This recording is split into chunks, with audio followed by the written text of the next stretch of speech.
Well, you on-time people, thank you so much. We're so glad you're here. Good morning. Good morning. Good morning. We're seeing people in the chat saying good morning. Good Yes, thank morning you, to Megan. everyone. And then also for those who observe, happy Valentine's Day.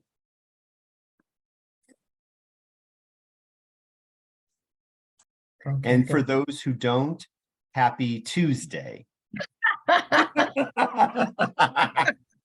Yes, definitely, definitely. And for those who don't, happy welcome to Clinical Supervision Foundations II. Yes. So good morning, everyone, as we indicated earlier. Good morning. Welcome to Clinical Supervision's Foundations, Part 2, Day 1. Okay, Part 2, Day 1.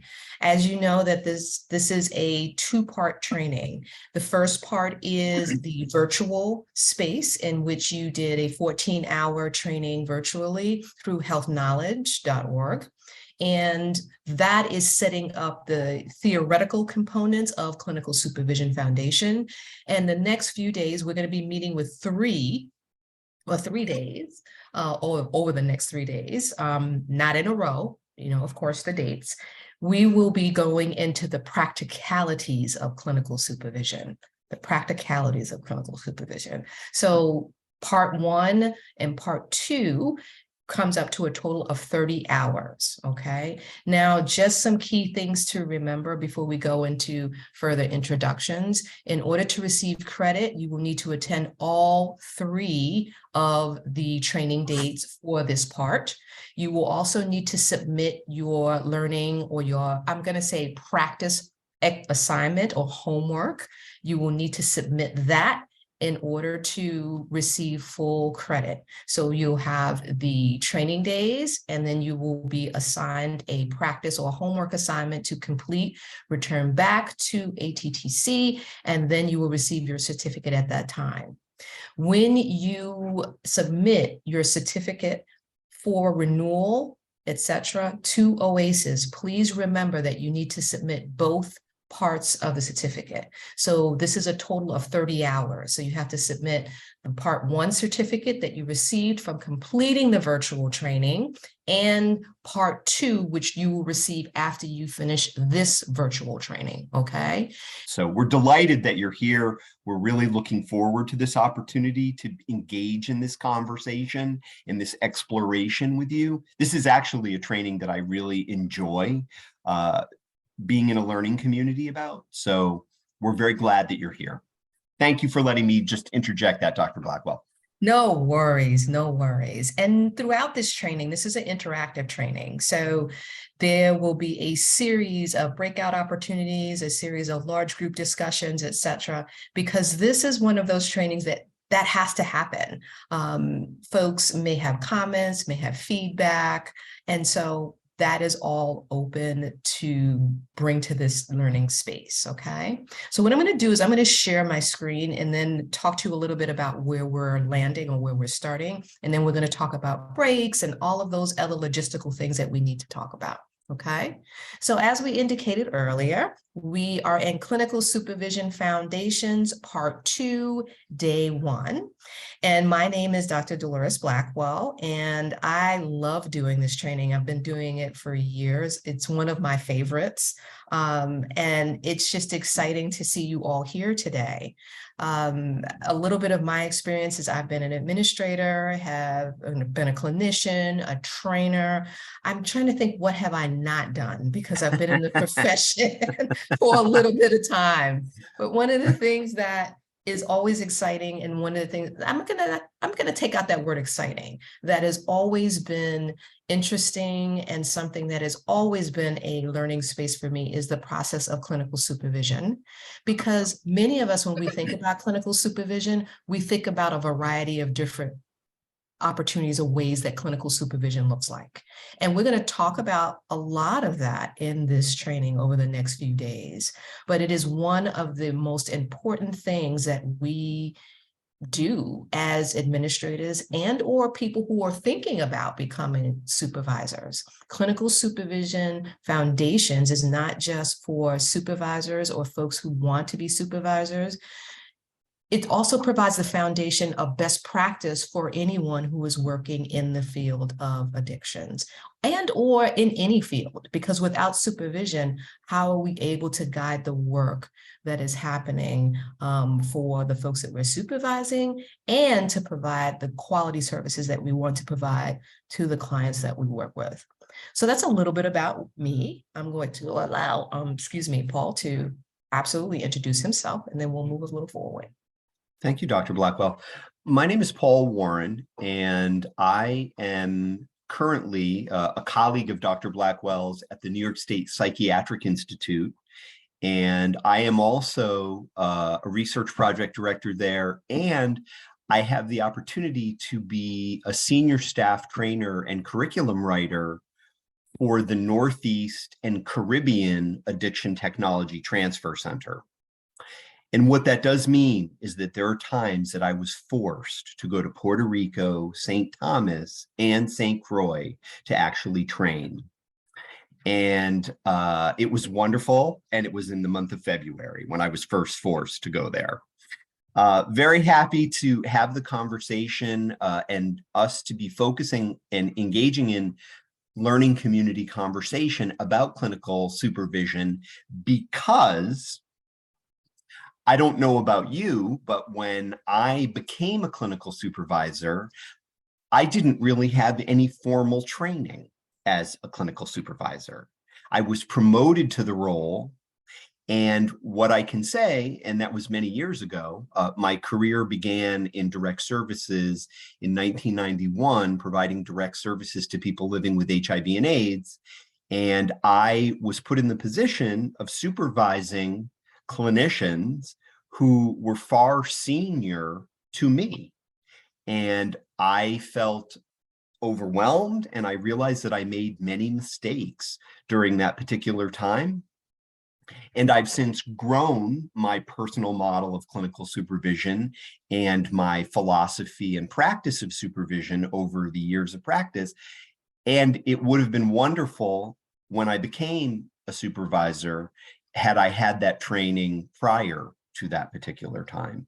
So I feel that this particular course is an extraordinary opportunity for supervisors to come together and really look at where they're coming from as supervisors and what they see as essential to the practice of clinical supervision.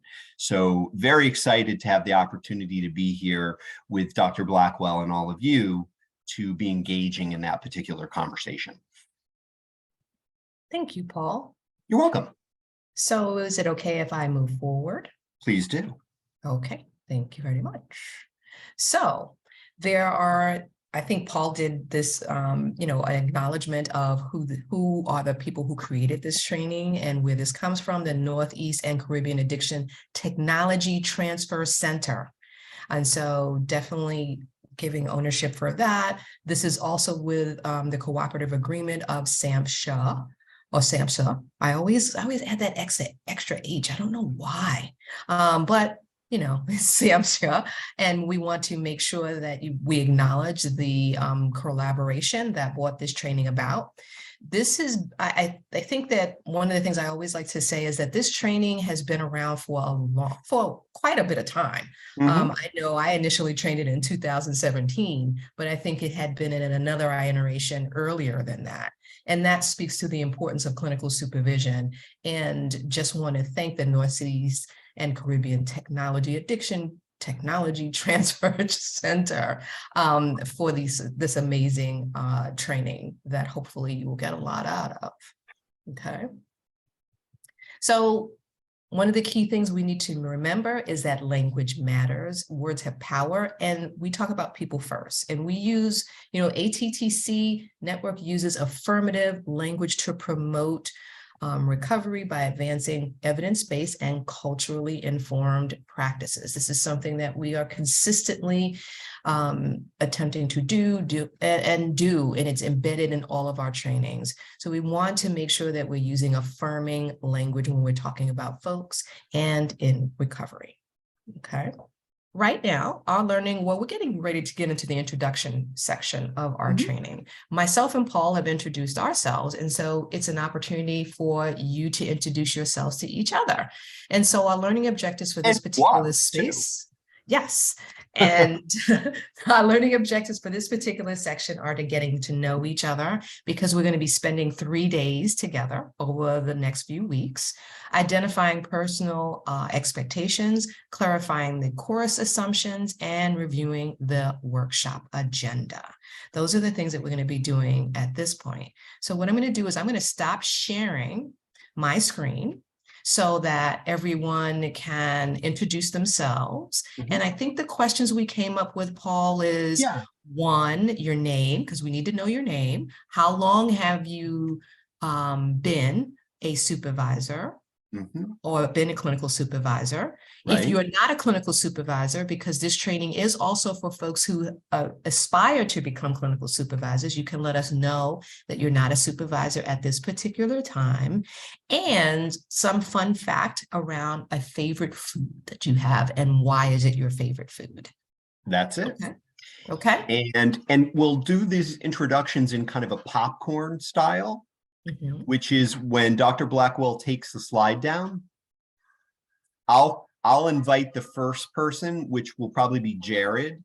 So Jared will share Jared's name, if currently a clinical supervisor, for how long, and favorite food, and briefly why favorite food.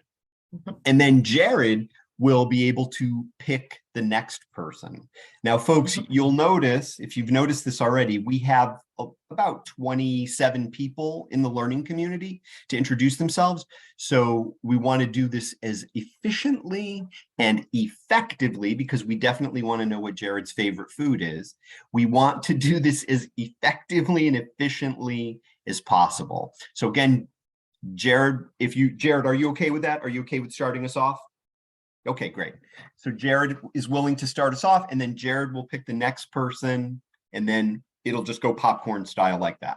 And if you get stage fright and you forget what comes next, Dr. Blackwell, myself, and Jared are here to remind you of what the pieces of the introduction are. So Jared, the floor is yours. All right. Well, I guess first off, I thought I got away with going through this whole thing without any Zoom meetings. This is my first video Zoom meeting throughout this whole pandemic thing. So welcome to the world of Zoom. Yeah, there it is. So yes, my name's Jared Wabick. I've been a supervisor for about 3 months now. Yeah, so new at a hospital. And my favorite food is a tough one because I eat anything, so I will go with the easy answer of pizza. Just because that's a go-to. Yep. And why wouldn't you, right? Exactly. Exactly. So Jared, you get to win friends and influence people by picking the next person. All right. So I will just next in the my little lineup here is Yvonne. So I will choose Yvonne. Thank you so much, Jared. Thank you. Thank you, Jared. Good morning. My name is Yvonne Velez. I work at Resource. It's an inpatient program. I've been there for a little over a year. I'm going to become a senior counselor. I don't want to be a supervisor just yet, but I'll be a senior counselor in March. My favorite food is sancocho, and that's because my 91-year-old mother makes it like perfect for me. Oh, wow. I'm going to go with Danielle. Danielle. Oh, there she is. Hey, Danielle. Good morning, everybody. My name is Danielle Hotailing. I currently work at an outpatient center. I do currently the clinical supervision of our peer staff, so our SERPAs. So I'm moving into a role where I'm going to be doing supervision of clinical staff as well as the SERPAs. So looking for the nuances of how they're different. I know the ethics are different and some of those things. So that'll be very interesting. I'm very excited to do that. I'm happy to be here with you guys today. And I think I'm going to go with Jared. I think it's pizza for me. It's versatile toppings. You could do it breakfast, lunch, dinner. So I'm going to go with that. Mhm. And Excellent. next on my screen is Keith. Keith, excellent. Good morning, everyone. My name is Keith Baker. Not a clinical supervisor. My favorite food, I would say, is chicken breasts, whether it's fried, sautéed, with sides on it. I Good can stuff. also do pizza. My favorite pizza place is Claudio's down in Midtown Manhattan, or Upside Pizza, which is Manhattan as well. When I'm in Manhattan next, I'm going to check them out. Yeah, Because yeah. it can't just be pizza. It has to be a particular Claudio's spot you or get the Upside. pizza. Yes. Okay. And Gotcha. the spot matters with pizza. Yes. Mhm. Yes. So who's next, Keith? On my screen, I don't know if I'm pronouncing her name right. Yubin. Okay. And we'll find out. Mhm. Hello. Hello, So my name is Yubin. Euban. I currently work at Westchester Medical Center, and I was recently promoted to clinical supervisor in September. Mm. My favorite food is actually, I only eat two things. So it's French fries and chicken tenders. Okay. That's all I would eat. No wonder Keith called on you, because chicken tenders are akin to chicken Yes. breast. Yes. Excellent. So Euban, who would you like to hear from next? Lisa Fox. Okay. Excellent. Hello, I'm Lisa Fox. I am a clinical supervisor at an outpatient facility. Right now, I've been in this position since late December. Mhm. So I'm fairly new at this.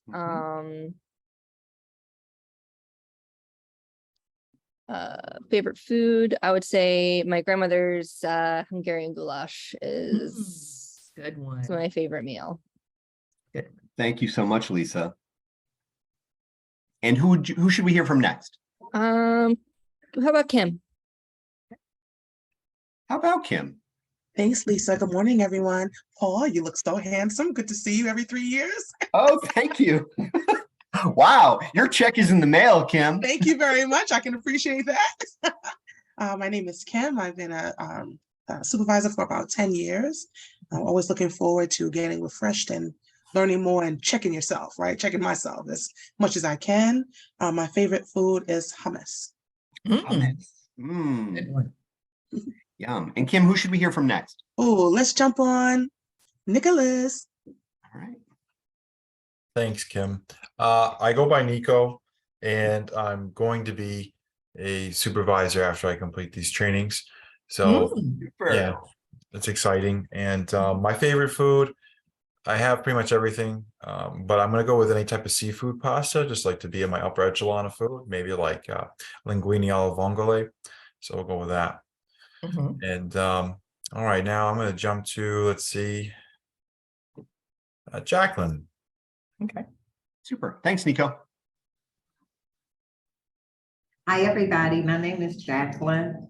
I've been a supervisor for 3 years, Mhm.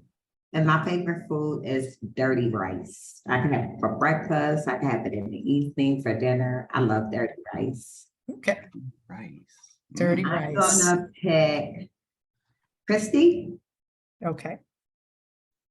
Christy? Where is Christy? Is that Christina? No, I Hi. think it's Christy. And then we do have a Christina as well. Yeah. Okay. Hi, my name is Christy. I am not yet a supervisor, but someday hope to. My favorite food is probably lasagna Oh, good one. because my grandma used to make the best lasagna. Mhm. I'm noticing a theme between grandmothers and good food. Yeah. Yeah. Yeah. And Christy, who should we hear from next? Let's see. Samantha. Okay. Hello, my name is Sam Badillo. I've been acting as a senior counselor for a few months at an OTP in the Hudson Valley. And my favorite food is probably empanadas, and going on the grandma theme, I have been making them for years with my grandmothers. So yeah. Excellent. Pam. And I will choose Carol. Perfect. Morning, everyone. My name is Carol. Good morning. I am not a supervisor, but I am finishing up a master's in LMHC and interning. Favorite food? I guess I'd have to say burgers. Okay. Who would go next? I'm not sure the first name, but last name would be Hoffman. Oh, can't hear you. We see your lips moving, but we cannot hear. Double muted. Oh, no. Anxiety, you know. I hate it when that happens. I do it on purpose just in case, but then I always end up accidentally talking while muted. So my name is pronounced Sharia. I was recently promoted to assistant director of harm reduction. So I'm still hiring, but I will supervise all of the case acts for the company. And so I haven't actually done clinical supervision yet because I'm still hiring. But let's see, it's not really like, I don't really have like a favorite food, but like a flavor that I'll pretty much eat whatever on. I love curry, like yellow curry on anything. Yellow curry on dirty rice with chicken breast. No. I don't know, but I'm getting a little hungry. But I'm already starving, especially the dirty rice caught me. Yeah. And then I'll pick Christina. Thank you. Okay, Christina. Carol. Well, let's talk about food. Yes. My name is Christina. I currently supervise social work interns and case act interns. And my favorite food, I'm going to go with the dessert. I love apple pies, which, believe it or not, my grandmother used to bake. So these are homemade apple pies. I would have it for breakfast, for dinner, any time of the day. And Christina, who should we hear from next? Did I say that right? Dima? Yes. So I'm Dima. I've been a senior counselor for a year now. I think my favorite food is like pasta. Anything with a noodle really is just my favorite. And I think Thomas, we didn't hear from Thomas. Great. Thanks, Dima. Where is Thomas? Yeah, I'm here. Good morning. Good morning, Morning, everybody. Thomas. Yeah.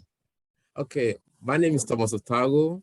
I work in an outpatient program, medication-assisted treatment program. I've been working for 15 years now as a senior counselor. My favorite food is fried plantain. It's easy to make, so I easily make it myself, homemade food. Okay. The next person, yeah. Thanks, Thomas. Okay. The next person will be Samantha. Samantha, okay. Yeah. I already went. Oh, Yeah. I'm sorry. Hey. All right, you get another pick, Thomas. Okay. What of Miss Daniele went already? Danielle. Yeah, I think Danielle went already, Thomas. Okay. Yes. So would it be helpful, because we have a large number of people in the training, that the folks who have not gone already raise their hand? Yes, and then Thomas can And then really once- identify them. Right, and then once you introduce yourself, then you can lower your hand. Excellent idea. Miss Yvette. Yvette, please. Yeah. Hey, good morning, everyone. My name is Yvette Riley. I am a program coordinator for OTP. I've been a supervisor for the past 5 years. It'll be 6 in April. And I'm with Dama. My favorite food is pasta, anything included in it, seafood, ground beef, sausage, and because there's so many different ways to make it.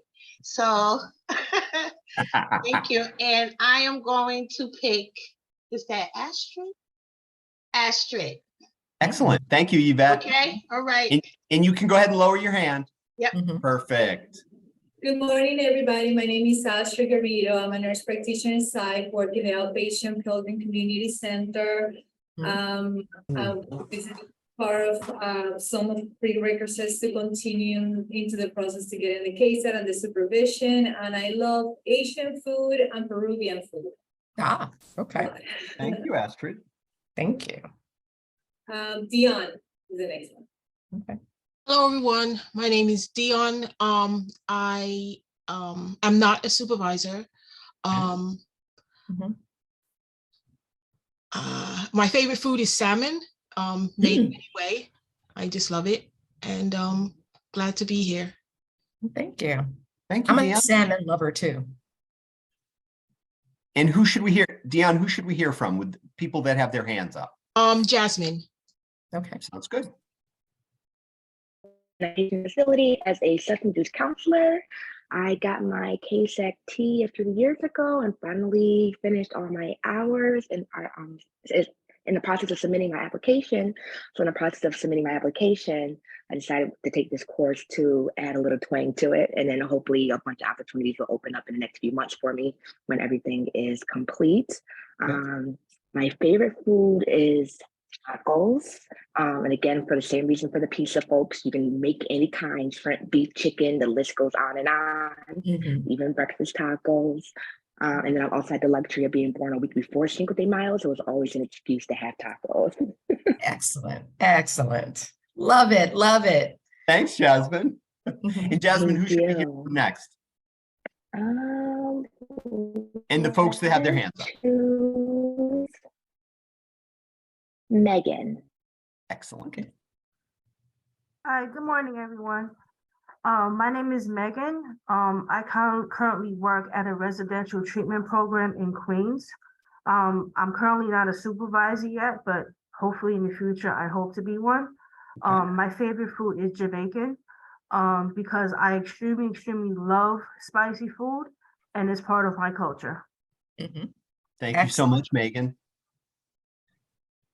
Megan, who should we hear from next? That's Max. Excellent. Hi, I'm Max. I don't work as a supervisor right now. I'm a crisis intervention counselor and case manager. And one of my favorite foods is massaman curry. And I will go with Sunsire. Sorry if I didn't say your name right. You actually said it perfect. Oh, nice. Said it perfect. My name is Sincere Van Sant. I've been in the field for over 20 years. I'm not a supervisor yet. And my favorite food is baked ziti. I love baked ziti. And I will go with Nova. Hello, everybody. Dion Bird. Yeah, we can hear you. That's perfect. Hello, Thank you. now we can hear you. Hi, everybody. My name is Dr. Dion Bird. I'm a registered nurse. Okay. I don't know much about addiction, but I do like it because of the population that we serve. I'm originally from Jamaica, West Indies. My food that I love so much is that's curry goat, white rice, and fried plantain. And that's just what I love. Thanks, Excellent. everybody. Nice choices, nice choices. Amazing choices across the board. But I think, you know, for next training day, we all need to eat breakfast first before we start talking about food, because I'm starving. Some people may have eaten breakfast, and I see that Joyce, you have your hand raised. Yeah. Nova, we can hear you now. And then we'll go to Joyce. Go ahead, Nova. Well, hi, everyone. My name is Nova Tucson, and I am currently not a supervisor. I recently acquired my master's in mental health counseling and working on getting my CASAC, so I'm getting all my trainings on. My favorite food is roti and curry shrimp. Oh, Thank nice, you. nice. Excellent. Okay. And I Thank think Joyce, is coffee considered a food? Excellent question, Carol. Please come back for day 3 and we will address that. I say yes. My vote is yes, especially when you've got nothing else available and you're running. Coffee is considered a food. Yes. You put It's a cream food- in it and all that other It's stuff. even a food group. Yes, yes, it is. So thank you everyone for introducing We yourselves. didn't hear from Joyce. We didn't? No, we Did didn't you- hear from Joyce. Go Joyce ahead, did? Joyce. Sorry about that. Good morning. All right. I am too. morning. My name is Joyce Boone, and I have a master's in social work. I have an MAC, a master addiction counselor certification. I also I'm a master CASAC. I've been in the field for well over 25 years, and I've been supervisors. Currently, I'm not. I'm a coordinator at this point, and my favorite food is breakfast, any type of breakfast. So I hear you when you talk about being hungry, because I'm hungry right now, and I'm grateful to be here today. Happy Valentine's Day to everyone. Thank you so much, Joyce. The same to you. Same to you. Have we missed anyone? We now, that was a lot of folks. Going Fantastic. through, and I'm just making sure that we have no hands raised, and no, we do not have any hands raised. No. Okay. And if you remember who started us off, type that person's name in the chat. If you remember who started us off, type that person's name in the chat. And for extra credit, if you remember what their favorite food was, type it in. Okay. Oh my God. We're seeing it all pop up. So people are definitely It's into amazing. and present. Fantastic. Although, how could you forget pizza? Yes. Excellent. And even extra credit, even more, is where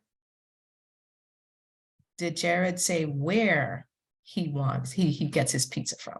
Where it has to Actually, be. I don't think that was Jared. I think Yes, that was I don't. Pete. Yes. Yes. Got it. Got it. Thank you. Awesome Yes. sauce. Thank you Fantastic. for responding. Definitely wanted to circle back to something that came up while the introductions came. This training, while it's Clinical Supervision Foundations, it is for folks who are currently supervisors, but also folks who would like to be supervisors. So we want to make sure that we're making that distinction, that this is for anyone who is or wants to be a supervisor. So everyone will get something from this training and have aha moments from this training. The other thing that I wanted to always remind folks of is that when we go in further into the content, I noticed that some folks said I'm not a supervisor, but I am a senior counselor, etc. We're going to talk about the definition of supervision, because supervision is not just the identification that I am a supervisor and I'm meeting with someone individually. We're going to talk about peer supervision. We're going to talk about group supervision. So you may be participating in supervision and not potentially recognizing that you are participating in supervision. So we're going to expand that whole conversation around supervision, what it looks like. And I imagine that there are going to be some people like, I didn't know I was doing peer supervision, or I didn't know this or that, etc. So I always like to remind folks of that as well. Okay, so I'm going to move us forward and share my slide. Okay, so now we're going to lean into a little bit about the course itself so that you're clear about the content. And so let's talk about that. So as we indicated, this is Clinical Supervision Foundations Part 2. Part 1 was the 14 hours online, and that is completed prior to the face-to-face, but in this case, Zoom web space, okay? And so some of the areas that you talked about, or some of the areas that were covered in the Part 1 online 14 hours, were roles and definitions, theories and models, supervisory alliance, modalities, methods, and techniques, counselor development, performance evaluation, contextual and cultural factors, legal and ethical issues, administrative supervision, and leadership. And that, you know, a lot of that information was covered in the 14 hours. And we, as I indicated earlier, that information is, or most of that, what's covered in that 14 hours is the theory of all of this, the theory. And we know we have to support our practice by theory. That's best practice. And so you've learned about the theory, so the practicalities are what we're going to be covering over the next 3 days in our time together. Okay, so Before I get into course assumptions, I would like to do a quick breakout. Yes, Paul, you have your hand raised. Yes, could I ask a quick question before we go to the breakout group? Yes. And would you mind lowering the slide for just a minute? Sure, absolutely will. There we go. So folks, I want to acknowledge, you know, and Dr. Blackwell just did, but I really want to acknowledge and underline the fact that you participated in a quote unquote 14-hour online training about clinical supervision. And the thing I'd like you, in addition to acknowledging it, the thing I'd like you to consider for just a moment, and then we'll go to what Dr. Blackwell was going to set up in terms of our breakout room. And I'm wondering, Max, if I could ask you this question first, if that would be okay. So Max is like, maybe, yeah, okay, all right. So Max, when you think about that 14-hour training, if you, and I'm asking everybody this, but Max is going to start us off. So Max, when you think about this 14-hour training, if there's one thing that rises to the top for you that you took away from that 14-hour training, what was it? And you know, this is, I'm asking you to consider this individually. So, you know, what Max may say may be very different than what Nico says or what Astrid says, and that's perfectly okay. I'm just curious, having completed that, what kind of stood out to you as a takeaway? So Max, any thought, any reaction to that? Yeah, I think one of the things that stood out to me was like how much emphasis there was on being a part of the team, and like how many times it talked about like workshopping things with other people, like regardless of what it was that came up. It was just like your role in the greater scheme of like being a part of your team. Right, your role as the supervisor being part of the greater team. Yeah. Okay, great, thank you. Anybody else? Anybody else, something that kind of stood out to you? Yeah, go ahead. Go ahead, Dion. I think for me, the most important thing that I took from it was that the development of the supervisee was critical, and that the supervisor needed to follow protocol in order to do so. Okay, thank you. Go ahead, Brittany. Yeah. And then we'll go to Nico and then Samantha. Yeah. Hi. I really liked the part where it really lays out like how to be a supervisor, and like I really like outlines and things like that.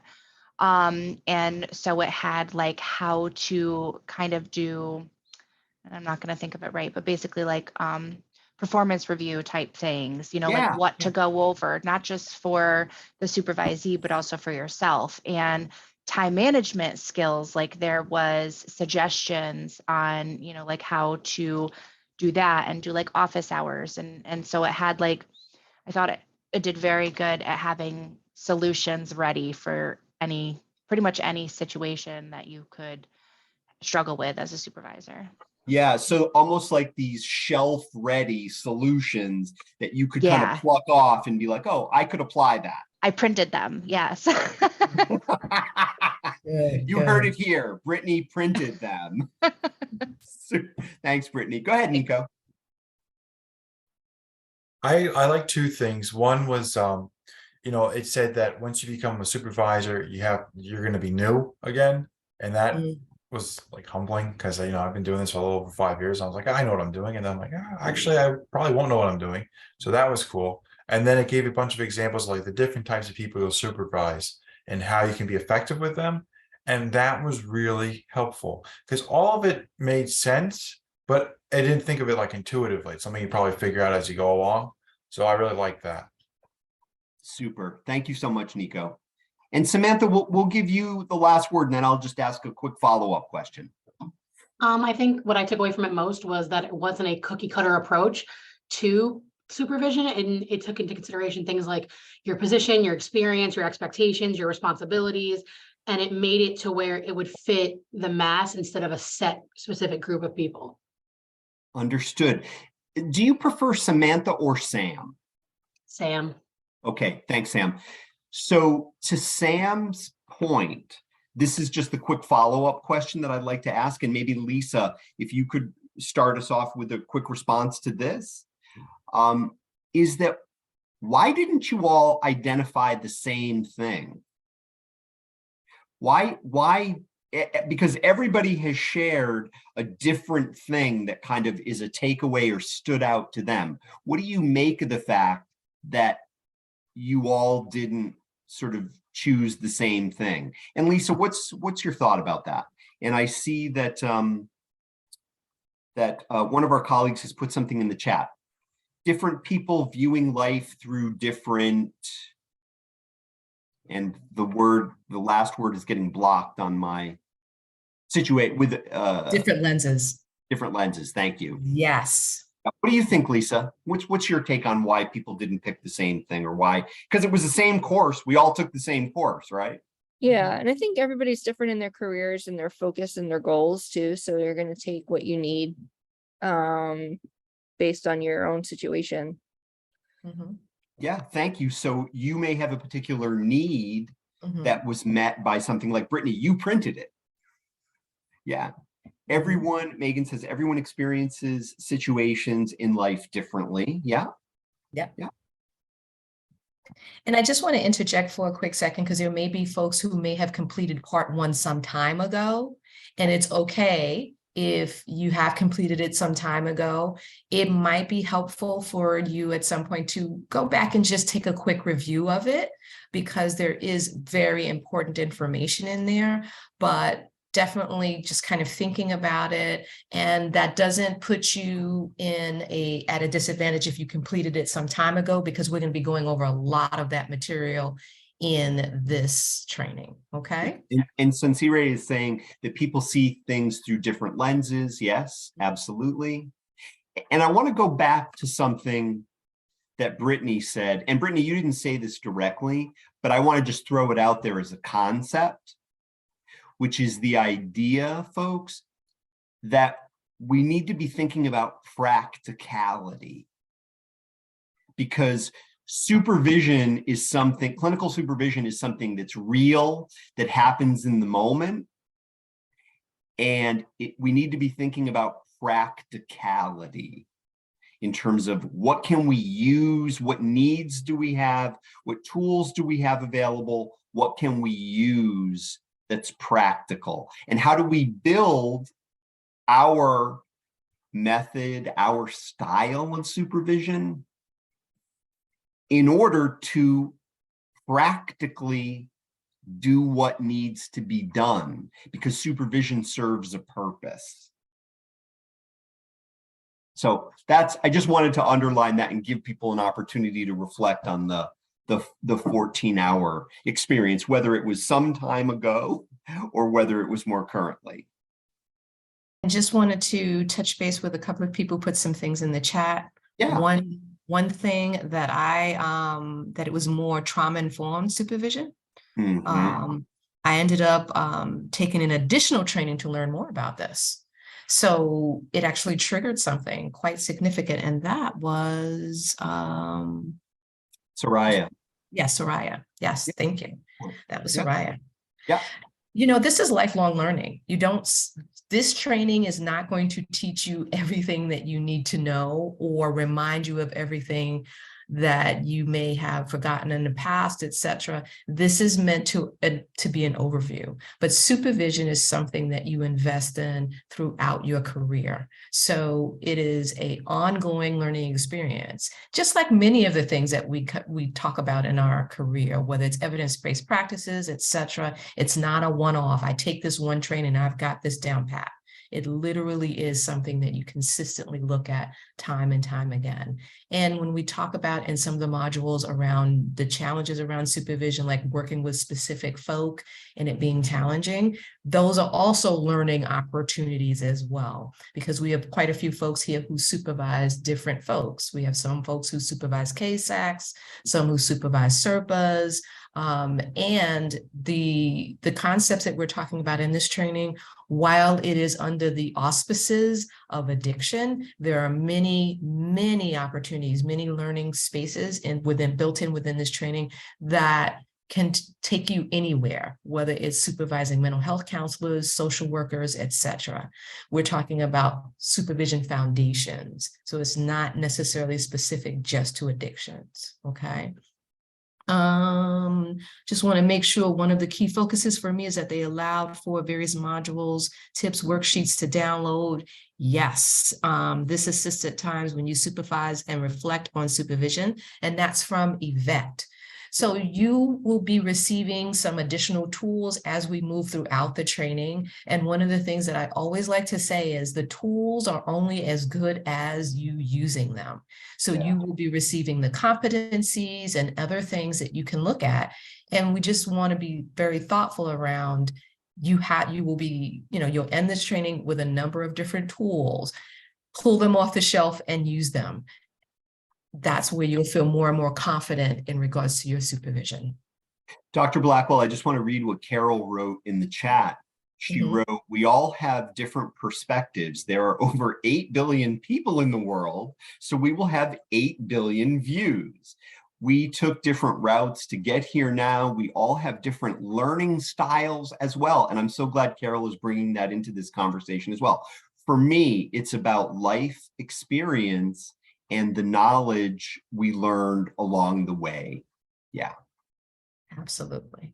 Absolutely. Such an interesting and thoughtful conversation. Is it okay if I move us forward? Because we definitely want to be mindful around time. Yes, of course. By all means. Before we move into course assumptions, what I'd like to do is for us to do a quick breakout. And this will be a very quick breakout in regards to what we're going to do is when you go into your breakout spaces, and the question that we'd like for you to think about in the breakout room is, what is the most challenging aspect to you in regards to clinical supervision? Okay, what's the most challenging aspect to you in regards to clinical supervision? Whether it's you're a supervisor at this current time, what has been challenging? If you're moving towards supervision, et cetera, what do you think will be challenging? And just kind of focusing on that, okay? Is everyone clear about what we're doing in the breakout room? I'll just add one thing. Which is that as you go around and everybody kind of puts what they see as perhaps most challenging or most frightening or whatever about clinical supervision, as you engage in that conversation as a small group, invite a volunteer to be able to share when we come back to the larger group, any shared or overlapping themes, because it's possible that what Nico finds challenging, Dion may also find challenging, or not. But if there are any shared or overlapping themes, and you don't have to choose from the list. It's just as you think about either your current experience of being a clinical supervisor or what you imagine it will be, what do you think is most challenging? But again, your volunteer reporter will also be able to tell the larger group what the overlapping themes were in your conversation. So just going further into the logistics. So we have a report out. The exercise will be approximately 10 minutes, and just remembering which group you're in. If someone has any challenges joining a group, please let us know because we'll be monitoring that as well. Okay. Great. So you'll get an invitation shortly, folks, where you'll be invited to join either group 1, 2, or 3. Or it will magically just take you there. And as Dr. Blackwell said, if you get booted out or if there's any challenge, just let us know and we'll help make sure that you get into the group.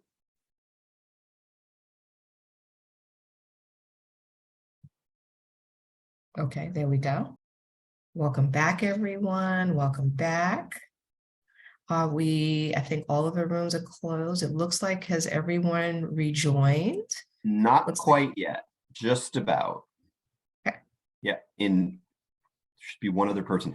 So I'm very curious, folks, before we go to the report outs, if you feel like you would have liked more time for this conversation, type MT in the chat.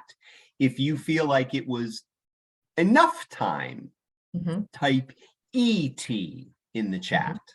So more time, MT, ET, enough time. Okay, it's good to know. So we're seeing a lot of ETs. A lot of ETs, did see one MT. Okay. Oh, okay. Good to know based on the size of your group. Okay. Super. Very much appreciate your feedback. Awesome. So it looks like the majority of folks have answered. I'm looking to see, it looks like we met critical mass in regards to folks responding. So let's move us forward and talk a little bit about what you talked about in your breakout rooms. So I am going to start with group 3, and who is the person who's going to be reporting about what that conversation looked like in group 3. And who is the reporter for group 3? Apparently I am. Yes, because I'm looking at Sam, I'm watching and I'm like, it says, I vote for. That's a really nice way of saying I talk a lot. Sam, can I ask you a question? Did you volunteer or were you voluntold? Option B? Option B, thank you. Very diplomatically stated. A lot of us actually agreed with a lot of things that overlapped, including how supervision was approached, how you word things in supervision, agreeing that the learning process of both giving and receiving supervision has to continue to evolve as you grow, whether you are an entry-level supervisor or you've been doing this 10 years. Also feeling like you are supported from both your own personal level and above you, because you're kind of the middleman that you bring forward, like you're whether it's corporate or whoever represents above you, you're kind of like the one pushing that information down to your staff, and taking into consideration that not everybody's had a positive experience with supervision. It can be associated with getting in trouble, you've done something wrong, there's some type of negative action that's going to be taken against you for things maybe possibly out of your control. But everyone was really well spoken in the group, and a lot of us kind of harbored all of the very similar feelings towards those things. Wow. Yeah, thanks, Sam, and thanks to your group. And I'll just throw out one thing that particularly jumps out to me that I really think is a critical consideration for all of us, is that supervisors require supervision too. And P.S., and I love that your group really emphasized this, supervisors also require support, whether it's supervision or some other kind of support. They require support. Thanks so much, Sam, and thanks to your group. Okay, and we go to group 1. You're jumping around, Dr. Blackwell. Gotta keep keeping these people on their toes. Yes. I can report for our group. I was writing stuff down. I did hear some overlap. There was a few of us that talked about trying to maintain equity while still working within a hierarchy, as well as what do you do kind of when you clash with someone's personality that you're supervising. Maybe you don't vibe together so much, they might irritate you, and like kind of how to approach that in still a positive way, or talking to your supervisor about that. And then what else? Oh, a couple of us were talking about being a little bit younger in the field. And, like obviously with time, you get older, you get more experience, but sometimes you could be viewed in a certain way based on either your age or what credentials people perceive you have. And kind of not wanting to have to show like, here, I have this, I have this piece of paper, I have this experience, but also like wanting folks to know that like, I'm here for a reason, you know, and am I missing anything?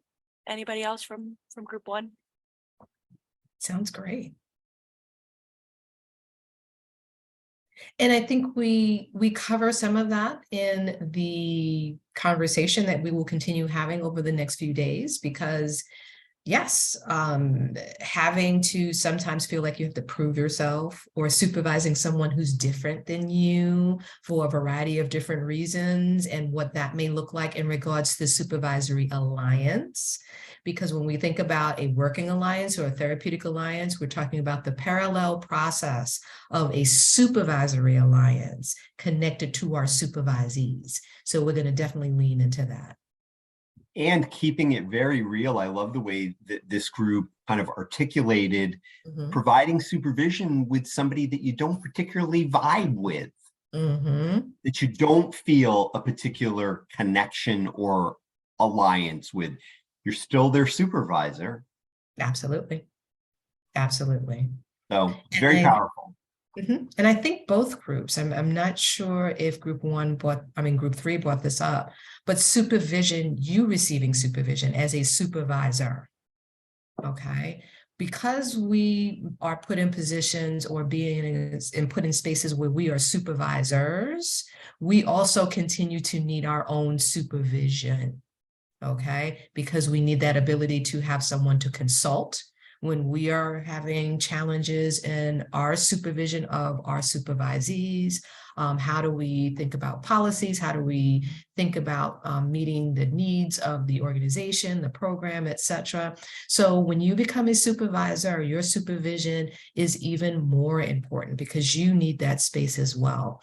And that is something that many folks, I like to say that we'd like to say that supervision is practiced beautifully in every single space, but we know that supervision is practiced in different ways in different spaces. This particular training is not about your supervision in regards to the supervision in the space you currently find yourself in. It's not about telling you about what supervision is. This is about your professional development. And it's really about you thinking about what kind of supervisor you are going to be or you currently are. So this is about your professional development that you take with you regardless as to where you land. So you may not get an opportunity to use all of the skills that you'll be going over in the next few days in this current setting, but you take it to another setting. This is about your role as a supervisor, okay? And just kind of remembering that process is going to be key. And you in that role of supervisor. So let's go to our next group, group 2. So we talked about navigating balance between administrative parts and not letting it detract from like client time. Supervising people who are confused about what their roles are. Supervising people with more experience than you, and like supervising a team of people who have various different levels of experience. Being able to provide direction without a clear blueprint, and like kind of having to teach yourself how to be a supervisor if there isn't a lot of like clear direction on what your role is. Navigating power dynamics, and like specifically if you're working someplace and you get promoted, so you go from being a peer to then having a higher level of responsibility and authority, and like navigating different relationships. And setting boundaries. Really good ones. Excellent. Excellent. The power dynamics, I think these are key. There are a number of areas that you talked about in your group that we're going to be discussing in this training, but they're also ongoing learning experiences. I think particularly one thing that struck me as you were talking is talking about when you get promoted and you're supervising folks that were formerly your peers, and what does that look like? That's definitely something that we're going to lean into in regards to the training. But yes, all amazing, amazing points. So it sounds like there were very productive conversations around the challenges and or fears and or you identifying what you would like to learn more about or potentially cover in this particular training and in your ongoing learning experience or learning development. Yeah. And, you know, I want to connect something that Max and their group said and Sam shared from their group, which was the idea that being the supervisor is sometimes that person in the middle. And that in the middle is the balance of those power dynamics. Because there's power dynamic from what may be above you, and there's power dynamic with you and your interaction with quote unquote the people you're supervising. So the fact that two groups have kind of laid that out as a theme that we want to be very aware of, I think is very, I'm glad that that's being put on the table so soon, because it's a reality of the situation. And like some, I can't remember, I think it was also the first group, which was really group 3, said was the idea that not everybody has a positive association with supervision. And sometimes our role in supervision as the supervisor is to give that person the opportunity to develop a new relationship with the supervisory experience. And that can very often be connected to how power is shared and how collaborative connection or collaborative conversation is engaged in. And that's something as the supervisor, we have control over. We can't change their past, but we can certainly influence the moment with that person. Right. And that speaks to, again, something that you'll hear throughout the training, the parallel process, that sometimes we come in contact with clients who come in to meet with us and they've had potentially a very challenging and or negative experience with their prior treatment provider or with other systems. We have an opportunity to reframe some of those experiences through our work with clients. So again, that parallel process is something that you're going to hear about throughout this training opportunity. Okay. So thank you for the comments that you've made. Remember that you can continue to utilize the chat to communicate with each other as you begin to have or continue to have aha moments throughout the training. That is your community space. So please feel free to do so. One thing I wanted to check in with before we move forward is, did everyone receive the participant workbook? I guess type a Y in the chat, Yes. just to keep fingers awake if you received.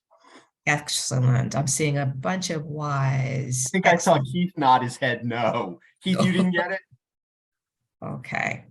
So for those who did not get it, we're going to make sure that you do receive it, because we will be referencing it throughout the training. And also in the next few days, probably before the next training, you will be receiving some additional materials. But we definitely want to make sure that everyone has access to the participant workbook. If you don't have access to it now, that's fine. We will definitely make sure that that happens prior to our next learning date. Yeah. Okay. The other piece I want to mention is that you received a PDF of the participant workbook, which is one of the challenges in doing it virtually, okay? And the page numbers in the PDF may look a little bit different than the actual page numbers of the workbook. So when we reference particular page numbers in the workbook, remember that you're going to need to look at the actual workbook, not the PDF page number, okay? Oh. Sam put it in the chat, the PDF. Awesome. As did Kim, you resource. Thank you. Resource support. We love that. Absolutely. Love that. Love that. Thank you so much, Kim. Thank you, Sam. Okay. So I'm going to move us forward to talk about a little bit more about course assumptions. And so I'm going to share my screen. Thanks. Okay. So what we're going to talk about a little bit now is about course assumptions, and this is located on pages 8 through 9 in your participant workbook. Now remember, the participant workbook pages look different than the actual PDF pages. So we're looking at pages 8 and 9 in your participant workbook and the actual workbook. Okay, just give folks a second to get to that information, so that way we're able to kind of lean into this. And we're not going to do too much of a lean into the course assumptions, because we've talked a lot about what your thought process is around some of the areas that you would like to kind of see in regards to the challenges, etc. So some of the course assumptions that we are going to hopefully cover throughout the next 3 training days that we meet together are related to some of these areas. So when we talk about relational issues, it's really talking about the relationship between the counselor and the supervisor, And while we're talking about and we're using that language, counselor and supervisor, that we can even switch that language to a more generalized language to supervisor and supervisee.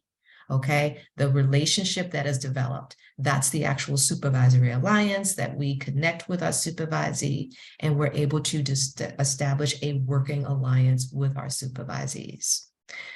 The next thing we're going to talk about is direct observation. Throughout the training, you will hear, our training days, you will hear about direct observation. And in many ways, direct observation is the gold standard of supervision. We as supervisors have a responsibility to be able to work with our supervisees around the work that they are participating in or doing, right?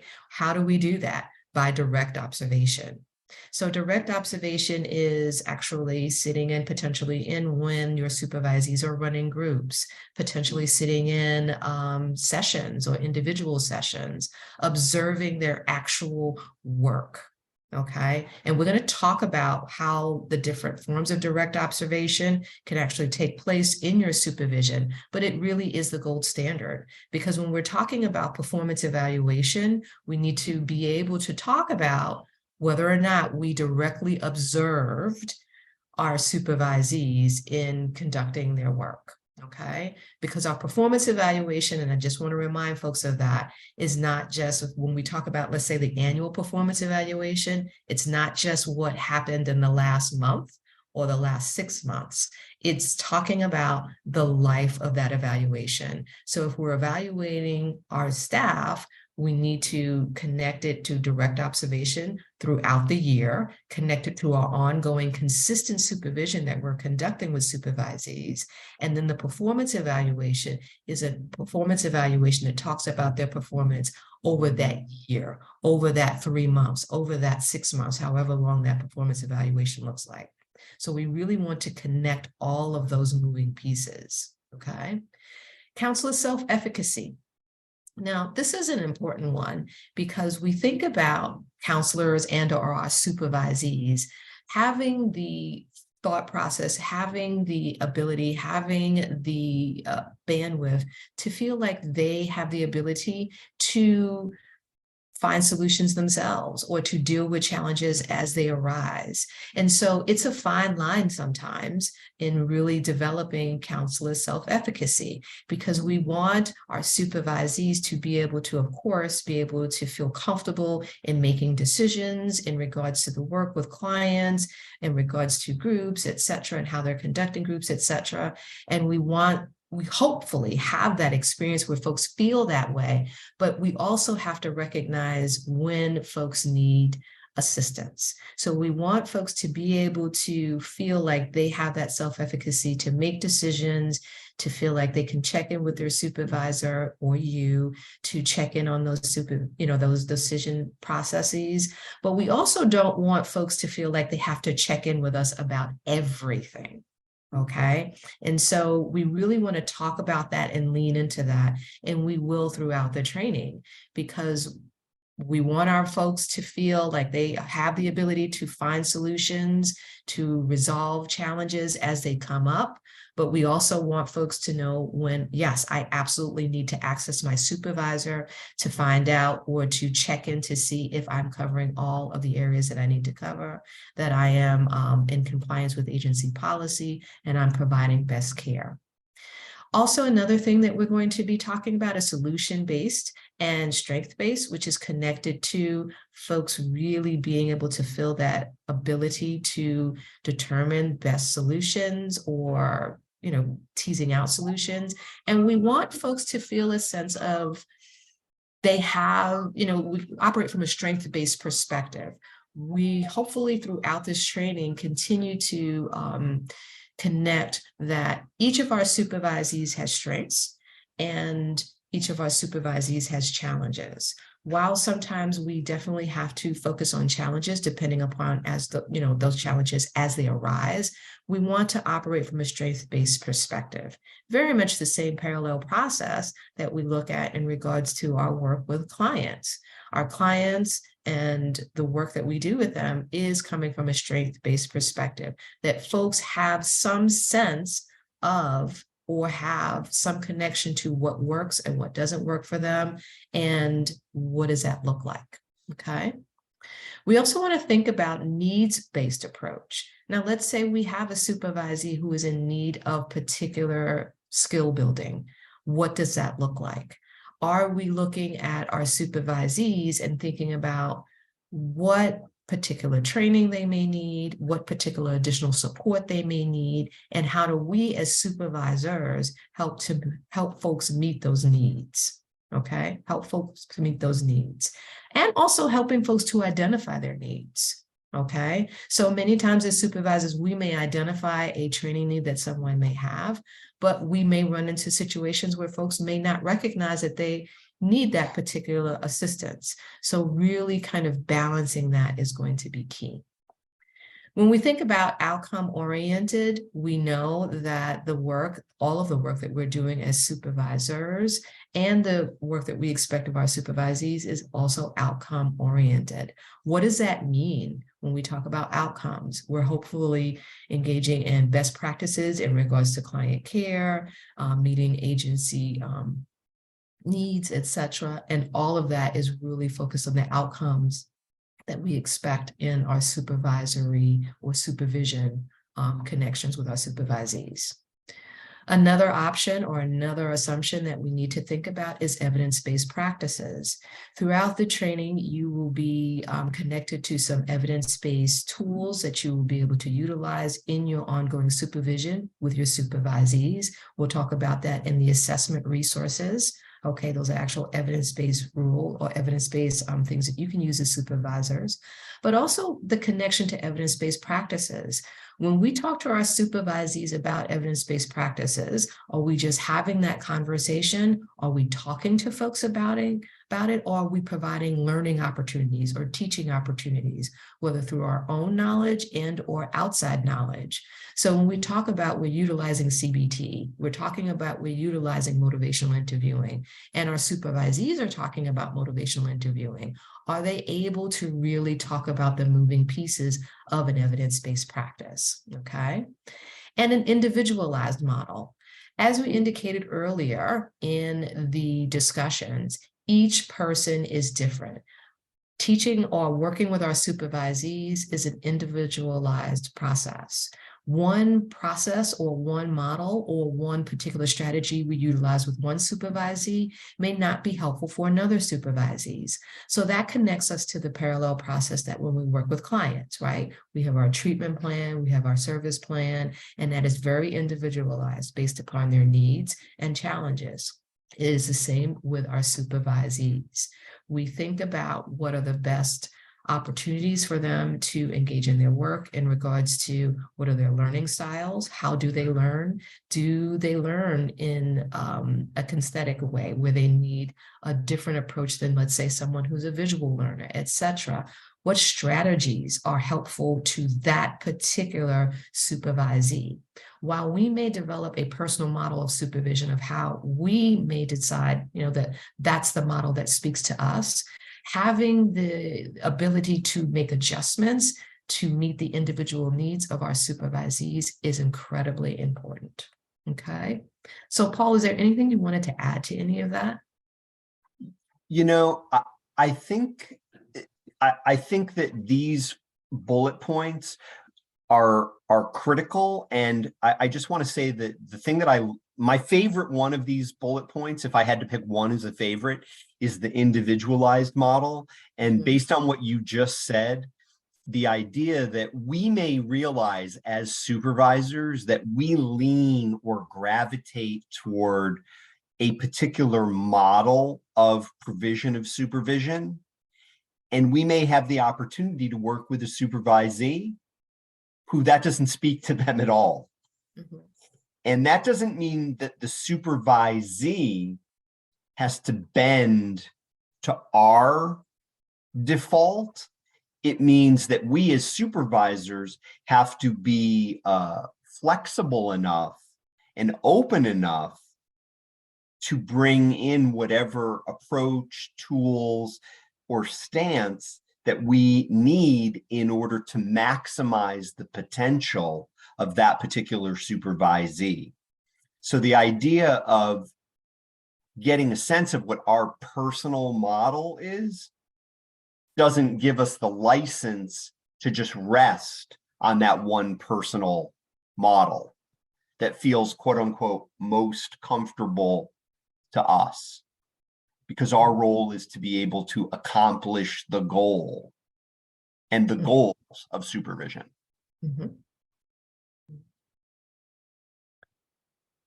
So thank you very much for that feedback, Paul. Again, I just want to invite folks that if you have a response to any of the course assumptions, you can definitely feel free to put something in the chat, but also I want to open it up for a moment just to give folks an opportunity if they would like to comment on the course assumptions. And please feel free to unmute yourself.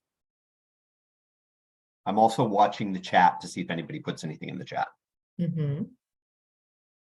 Hi, this is Dion. Sure. I see how important this is and how I have seen it in practice in really good supervisors. And I've seen how this has been neglected and there's been some deficiencies in supervisors who weren't optimum. And I see the challenge in becoming the best product as a supervisor and how difficult it must be, but yet it's something that is achievable because I've seen it in practice. Absolutely. Absolutely. And when we think about the premise, when we think about the importance of supervision and paying attention to all of these different aspects, it can sometimes feel a little bit overwhelming. And that's okay as well. And that's when you're able to utilize, hopefully utilize your supervisor to talk about how some of this can potentially be challenging for you as well. Okay. Any other feedback before we move forward? I want to make sure I'm paying attention to that. Paul, do you see anything in the chat? I just wrote in the chat, it's a process and a lifelong journey. Yes, but that was absolutely. me. Absolutely. And it's okay, you know, as we go throughout the training modules, as we continue in this learning space, there will be times where you're like sitting with that material and it's percolating, and that's fine too. Because this is a learning opportunity. It's a learning space. And so you don't have to necessarily respond to everything, because a lot of this, you're going to get a lot of information. And so as you're processing that information, I think before we begin the next 2 training days, we'll provide an open space where folks may think about or come back and talk a few minutes about something that connected for them in the last training opportunity, where they had to think about it. And it really was like, wow, that really was that aha moment, or it was something that I really had to unpack over the following week or the week. Okay. All right. So I'm going to move us forward. So just a review about the course. We have the Clinical Supervision Foundations Part 2, the workshop. So we're going to be doing a total of 12 hours on Zoom. And so when we initially talked about the entire course, because we talked about the virtual component or the online component of the 14 hours, right? And that was specific things that were covered in regards to the theory. You will see some of the same areas that are talked about in this 12-hour virtual space, okay? So we're going to have a total of 7 modules that are covered in the 12-hour space that we're going to be working together over the next 3 days, including today, and the homework assignment, okay? And we'll talk about that day 3. So you don't have to feel the need to necessarily be like, oh my gosh, what is the homework assignment? That will come in day 3. But the modules that we will be covering in this course for our 12-hour session, which is part 2 of the Clinical Supervision Foundations, is 1, we'll be talking about roles and definitions. We'll be talking about a personal model of supervision. Okay, as you hear about that information, you may begin to connect to a particular model of supervision, as we talked a little bit about before in the course assumptions. We're going to definitely do a deep dive into the supervisory alliance. And as I indicated a little earlier, we're going to really connect that parallel process, because when we hear that word alliance, we also think about the alliance that we have with our clients, the therapeutic alliance, the working alliance. And so we're going to lean into what that supervisory alliance looks like. We're going to talk about modalities and methods. We're going to definitely lean into some assessment resources, some of those evidence-based tools that you can utilize throughout your supervision or supervisory career, and having those tools that you can pull into your supervision. Performance evaluation, I think that someone mentioned that earlier today in regards to, that was an aha moment, the performance evaluation, the necessary components of a performance evaluation, how important that is. And then we're going to end our training time opportunity, or our training opportunity together, day 3, with counselor development, and really talking about things such as the PDP, the professional development plan, and how you formulate that, competencies, and other tools that you can utilize in your supervisory work with your supervisees. Okay, so there are 7 modules that we will be covering for the life of our 12 hours together. Okay. And that is located on page 4 in your participant workbook. We are going to move to module 1, which is roles and definitions, but we are now at 10:55. And as we indicated in our breakdown and housekeeping, that you will be receiving a break. So I think now is a good time to move into our break space. The break will be, let's say, 15 minutes. So that will bring us back to 11:10.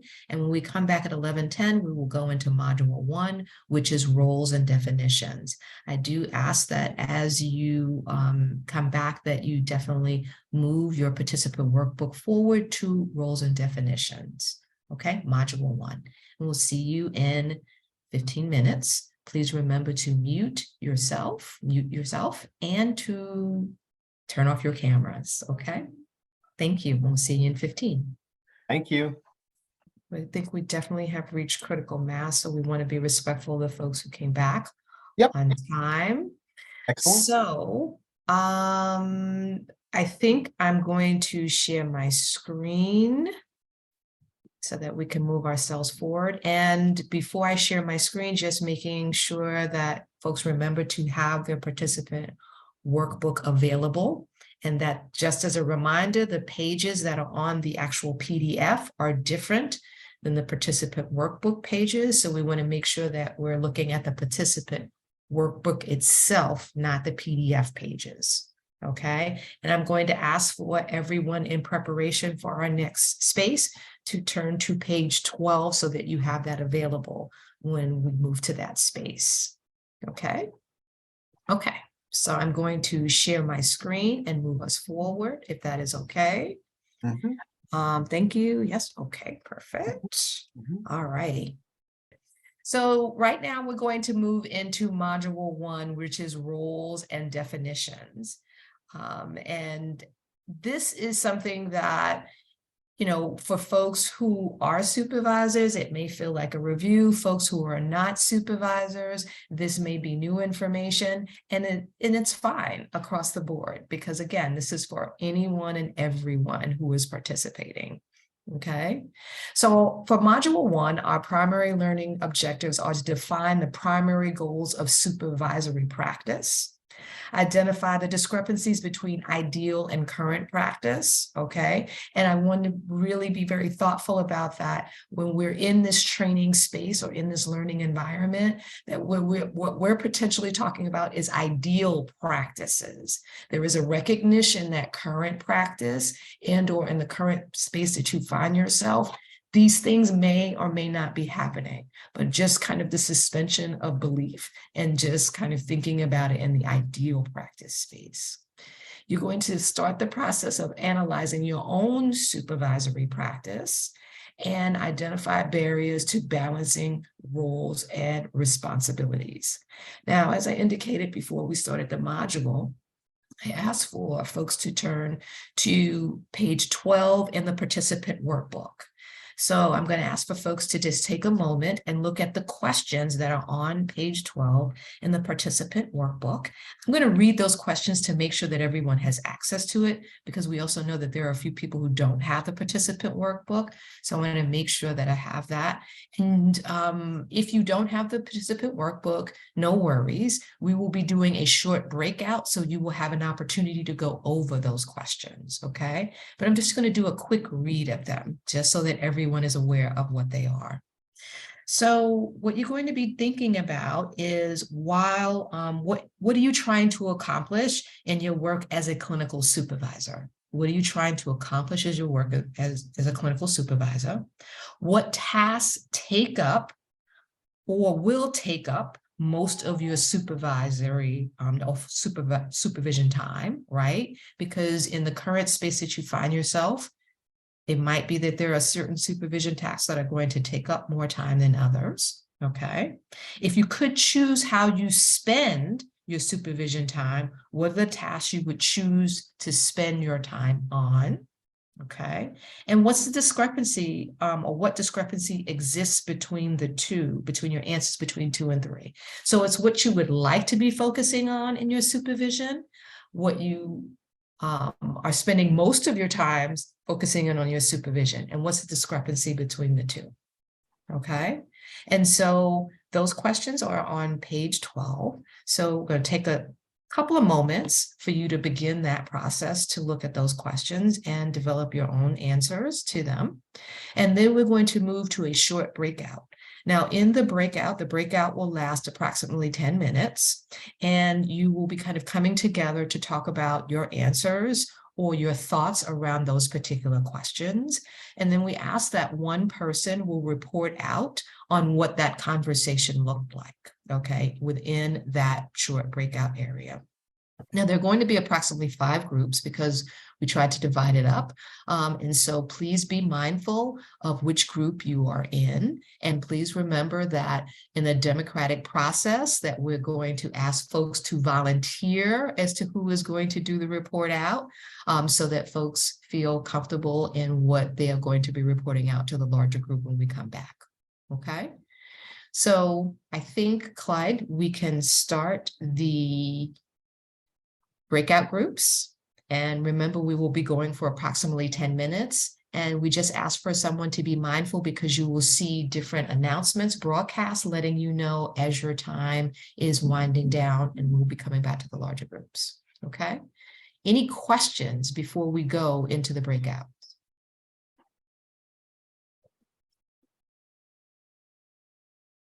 Okay, Clyde, I think we're ready. Welcome back as folks are rejoining. Welcome back. Welcome back. Look at them all come flying right back. Yes, whether they were finished talking or not, you just come flying back in.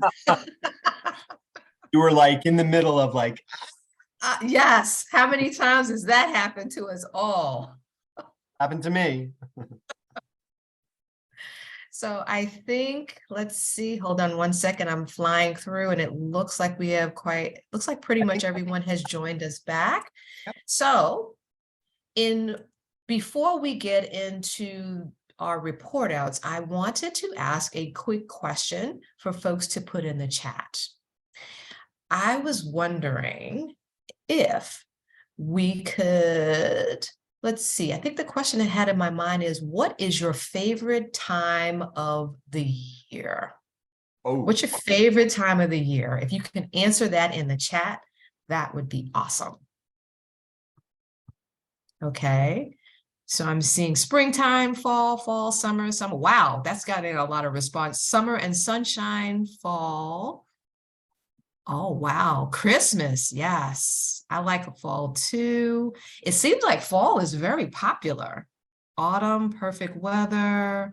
Trick question. Anytime I get to train jiu-jitsu, that is Carol. Oh, wow. A lot of summer answers. My birthday season. I'm all for that too.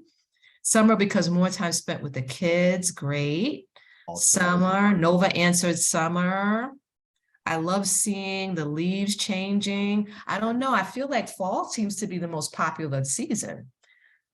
I'm a fall person as well. I love seeing the leaves changing, but also I'm a fall baby. I'm an October birthday. So that's like my favorite time of the year. Summer also for my birthday. And who doesn't love birthdays? Who just doesn't? Well, some celebrate, some don't. Yes, that's very, very true. That's very true. Most of us reside in the Northeast, so we get all of the seasons in 1 week, and that is Sam. Absolutely. And it seems like in the past few years, everything, like 1 week it's fall, actually 1 day it's fall, next week it's spring, next day it's summer. And I think we are heading into one of those weeks this week where I think Friday we hit close to 60. So yeah, it's pretty tough. Thank you. 60s all week, yeah. Yes. So thank you for sharing that information.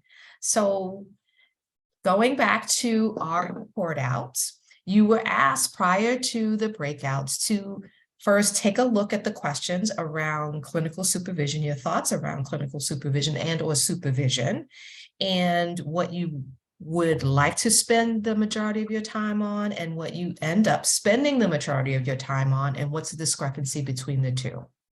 So what we're going to do is we're going to move around to the groups and ask just a brief report out on what was some of the conversation around those questions, okay? So I am going to start because I just love being a little different. I am going to start with group 2.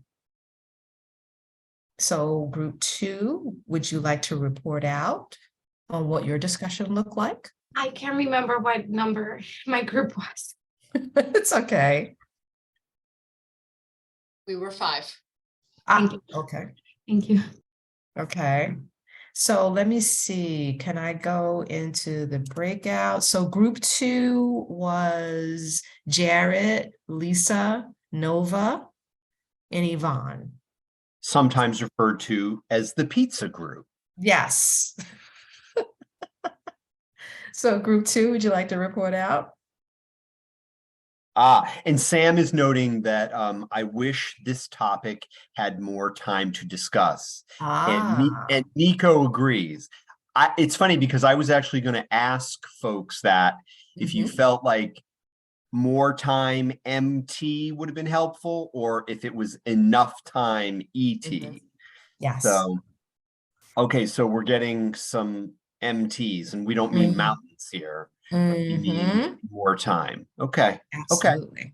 Okay. That's very helpful to know. And Sam, thank you for kind of leading the way for that. Absolutely.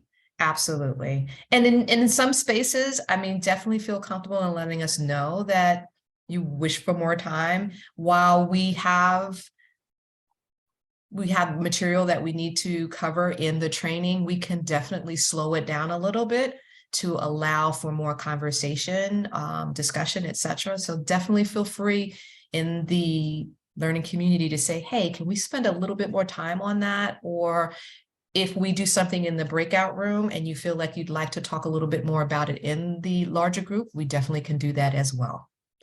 So in the group that Dr. Blackwell outlined, was there, did a volunteer reporter volunteer, or was somebody pressed into service? Yes. Voluntold. Yes. I'll volunteer. All right, go ahead, Lisa. Thank you.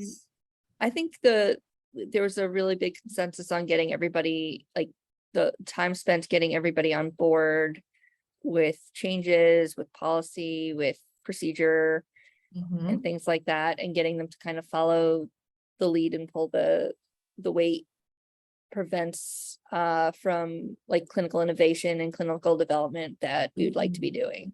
And that's really hard, is like, you know, going over paperwork and administration and things that should have been done already versus growth and innovation and things like that could be the time could be better spent working on.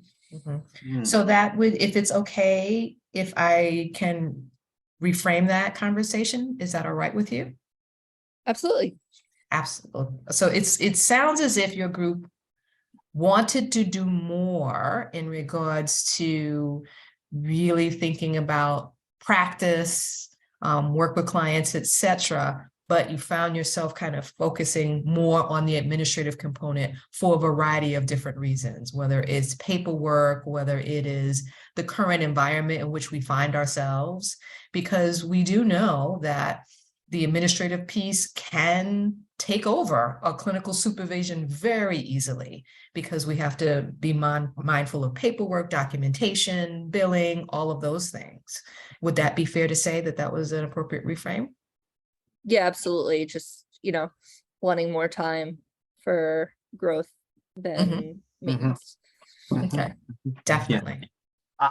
I would also add, and Lisa, tell me if I'm inserting this into what you said, or if it was actually there, that there's an inherent tension between kind of the pull to want to focus on clinical issues, staff development, and that tension exists between that and needing to get the logistical, administrative. So there's a tension kind of between those two, and they're kind of pulling on each other. Am I getting that right too? That kind of feel of that tension? Yeah, I would say, yeah, even almost frustration, you know, because it's okay. All right. I didn't want to go that far, but I like sense it can that be there was a frustrating. Okay. Absolutely. Absolutely. And again, you know, we are spending quite a bit of time together. So we're going to talk about this, you know, this is going to come up again. And so this is just the kind of beginning of that conversation. And someone said, deja vu, Paul, quality versus quantity. Yeah. Yes, it's a big one. Yeah. And it's a big conversation in our profession right now. It is huge what's happening in regards to quality versus quantity. And I can imagine that Pizza Group was the only group that identified that tension. I'm being sarcastic when I say that. I just wanted to point out that I think that that's a big, I said that 3 times, issue.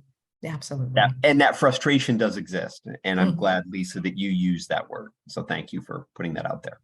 Yes. So let's go to group 1.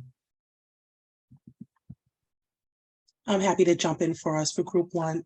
Awesome. One of the things that we talked about was what we'd like to accomplish. So for sure, making sure that the mission and the vision are front and center, helping to be person-centered as it relates to the work with the supervisee around what their interests are.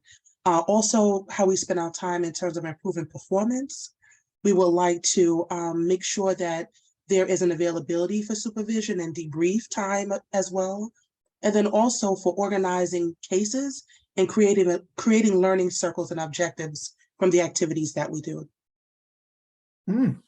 Those are excellent points. The learning circles, excellent.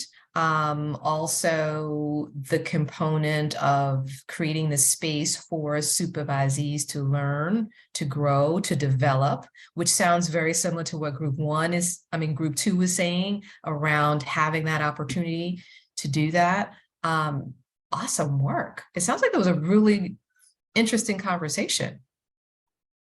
It would have continued, but we got evicted. So hopefully we can pick it up a little later. Yes, yes, yes. Oh, that's such a harsh word, Kim. We got evicted. Yes. Oh my God. But it's almost like saying you got booted out. Yeah, I mean, I'll take ownership of that. Sorry about that. But definitely we will be revisiting that topic because we will be together for 3 days. Okay. Including today. So now we have group 1 and 2 that have gone. Let me see, who do I feel like? I think group 5. Let's hear from group 5. And thank you for your feedback, group. So I'll jump in. I know we mentioned Christina jump in, but she was kind of out for a little bit. So I did take the notes. So our group was a little bit of mixture. We had some of us who were just stepping into these new roles or potentially will be, and others were doing this for a longer period of time. So for us that are stepping into this new role or will be, it's us navigating that. It's finding that identity, working to how do we navigate these tasks, prioritize, set structure within the facility or agency that we're potentially looking for. Some of the people who've been doing this for a longer time mentioning, documentation, meetings, documentation may fall behind, and how can we set time to do that or navigate that better? We got talked about how an agency can be understaffed, and I know we went from clinician to supervisor to teacher to counselor and all these other roles, finding that balance. And sometimes, we're there pulling, double, triple shifts and we get burned out. And so that burnout, learning to, I guess, prevent that, set the boundaries in play, and, step into this role as, the supervisor is supposed to have less of a caseload, and that's not always the case. Thank you for that. Very real things that are happening in our profession as we speak, and when we're talking about being understaffed, supervisors having to take on multiple roles, which we will definitely continue to talk about throughout the course of this learning opportunity. How to balance that, how to balance the multiple roles is also key. And one of the things I want to interject, if that's okay with you, I just wanted to check in if it's okay for me to interject it. Oh, yeah, absolutely. Okay. Thank you, is self-compassion. Okay, because we spend a lot of time talking to our supervisees about self-compassion, self-care, taking care of yourself. We understand that, there's things that are happening, that you have multiple responsibilities, you're working with the clients, you have the paperwork, expectations, all of those things. And we talk a lot to our supervisees around burnout and compassion fatigue. And there is a difference between the two, but that's a whole other different training. But really the recognition of trying to avoid the development of compassion fatigue. We will have that conversation multiple times with our supervisees, but we forget to sometimes give ourselves that same self-compassion. That as a supervisor, we may have caseloads. We have our supervisees, we have interns, we have caseloads. And as Paul mentioned earlier in the training, being in the middle. So we are having to balance our role as supervisors with our supervisees, but also balancing the responsibilities that the organization is putting forth, dealing with policies that are coming out from the organization, the outcomes that are expected by the organization, the program, funders, etc. So many times you find yourself right in the middle. And so finding ways to that same conversation we're having with other folks about self-care and compassion, having that same self-care mindset and compassion mindset for yourself as well as supervisors. Okay. I hope that interjection was something that was helpful. Okay. Yes, I say, so actually I think Sam and group mentioned being in the middle. Yes, absolutely. Absolutely. So thank you for that. Okay. So I think that, let's see, I think it's now, let's go to group 3. Hi. So we kind of broke it down by the questions.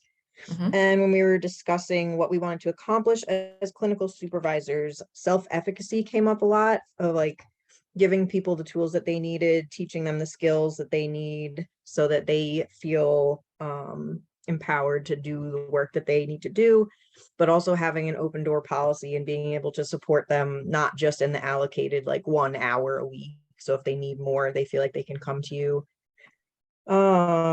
Productivity, balancing, like improving the quality of care, and having to meet the real needs of our supervisees so we can like build trust and kind of tailor what people need, like what we're doing to what people actually need. Have good communication so that if difficult things arise, they feel safe coming to us, and being careful not to repeat any of the negative experiences we've had. So not using time to like dump our own problems onto our supervisees. And let's see, tasks that take up time.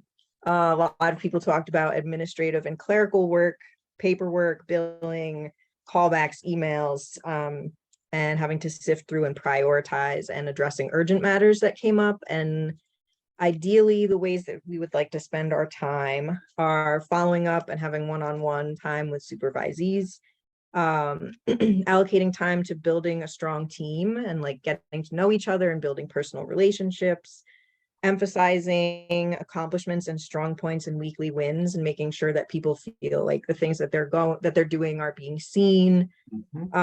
Skill building, making sure that we're building like on our toolkits and doing ongoing trainings on different populations and seeing like what the needs and what the gaps are and addressing them together so that people continue to learn and build their capacity to support others. And that ideally we would have time to complete paperwork and not be scrambling, and to make sure that we're including people and doing little things like, I don't know, like making sure that we're addressing people by name and making sure that we're competent to include everybody in the room, regardless of what their backgrounds and identities are, so that people aren't being treated like they're invisible or being passed over just because we might not have like the confidence in addressing everything that is everyone's identity. That was amazing. Thank you. Yeah. It sounds like it was a very productive conversation, and definitely look forward to hearing more of input around your conversation throughout the rest of our time in the training environment, because you brought up major points. I think all of the report outs have been amazing, and the conversation that folks have been having, but really just amazing things. I definitely wanted to just take a short opportunity to piggyback, if that's okay, on the alliance component, because we spend quite a bit of time during our next training opportunity talking about the supervisory alliance. And so that circles back to the relationships, that circles back to the safety, the trust, all of the very things, that parallel process that we work with our clients around, developing safety, trust with our clients so that they feel safe to talk about things that are happening for them, but also that supervisory alliance and developing that same experience for our supervisees, where it feels like, okay, when I come into supervision, this is a safe space for me to talk about potential challenges that I may be having, feeling comfortable to talk about, hey, I need some additional assistance here, etc., and feeling safe that they're not going to be, it's not going to be a conversation about deficits, and it is going to be a strength-based conversation. And that as a supervisor, that you will acknowledge that, okay, you've asked for this. This is something, thank you so very much for bringing this to the table. Let's figure out how we can work together to meet those needs. So again, we go back to the parallel process and the mutual, respectful, safe relationship that we hope to develop. And Paul, yes. Yeah, I just wanted to comment on 2 things that Max shared from their group. And I wonder, Max, if I could ask a follow-up question to something that you said, if that would be all right. Okay. Well, the first thing I just wanted to note is that I think one of the things, and every group has touched on this, but your group really emphasized it, was the ability and the skills to be able to engage supervisees that have a wide variety of identities, and that people feel safe to be who they are within the work setting, and the idea of building rapport and engaging everybody so that people don't feel left out. And sometimes as the supervisor, you have to take the risk if it's something outside of your own experience. Was I getting that right from what you were saying, Max, and what your group was saying? So my second question is that you mentioned that there was an overarching theme that people really wanted to spend the time on, like staff development and being able to help staff grow in their ability to provide services. And I'm wondering, from the conversation that your group had, why you think people gravitate in the role of supervisors, why people gravitate toward those tasks as opposed to maybe some of the more administrative tasks. I mean, I can't speak for everybody in my group, but I think the type of person who's drawn to this field has a like deep-seated investment in showing up for other people and like helping people on their healing journeys and making sure that they don't feel alone and that they're not going to just fall through the cracks. And I think a lot of us did not get into this because our specialty is paperwork and our specialty is people. So it seems natural that that would be where like the heart of it is, and like the most compelling and juicy, but like the reason that everybody wants to do this, you know. Yeah, that's my assumption. Thank you. Thanks. And I asked you to share your hunch. And I just want to invite anybody who got into this because of their desire and passion for paperwork to feel free to also, we'll give floor time for that as well. And I'm being facetious. For some people, that is very satisfying and they do get something out of it. But I think to Max's point and to the group's point, the heart, and I love the way you put it, the heart of it, sort of the juicy, satisfying part of it. And it goes back to what Dr. Blackwell was saying about that parallel process, because that's why some people like to provide direct services, because they want to help people to achieve their health and life goals. And they find that particularly fulfilling or satisfying. And just to add on to what you were saying, Paul, thinking about how you can do that work in an equally satisfying way with your supervisees.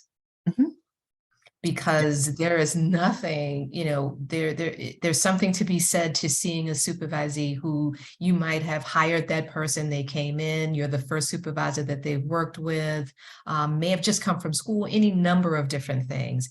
And you have the privilege of watching that supervisee grow through the work that they're doing with clients, through the professional development opportunities that you're providing, and to see this supervisee a year later, you know, just had tremendous professional growth and feel more confident within their own work with clients and confident within their roles as counselors, supervisees, et cetera. So there's something to be said for that as well.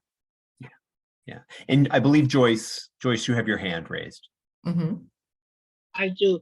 I hope I can say this accordingly because I'm so confused today with this computer system at work. But I don't think that anyone, you know, initially goes into counseling or, you know, the supervisional part for the documentation. However, there is a need for it. There's definitely a need for it because in as much as you may have the compassion for the work in and of itself, the paperwork allows for one to see where they've grown.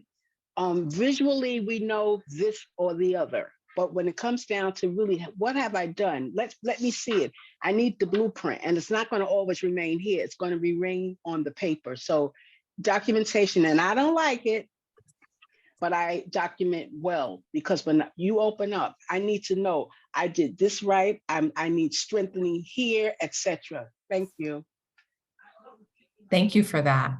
Thank you. Yeah. I definitely, before we move to, I think we have to move to group 4. Carol, is it okay if I read what you wrote into you put into the chat?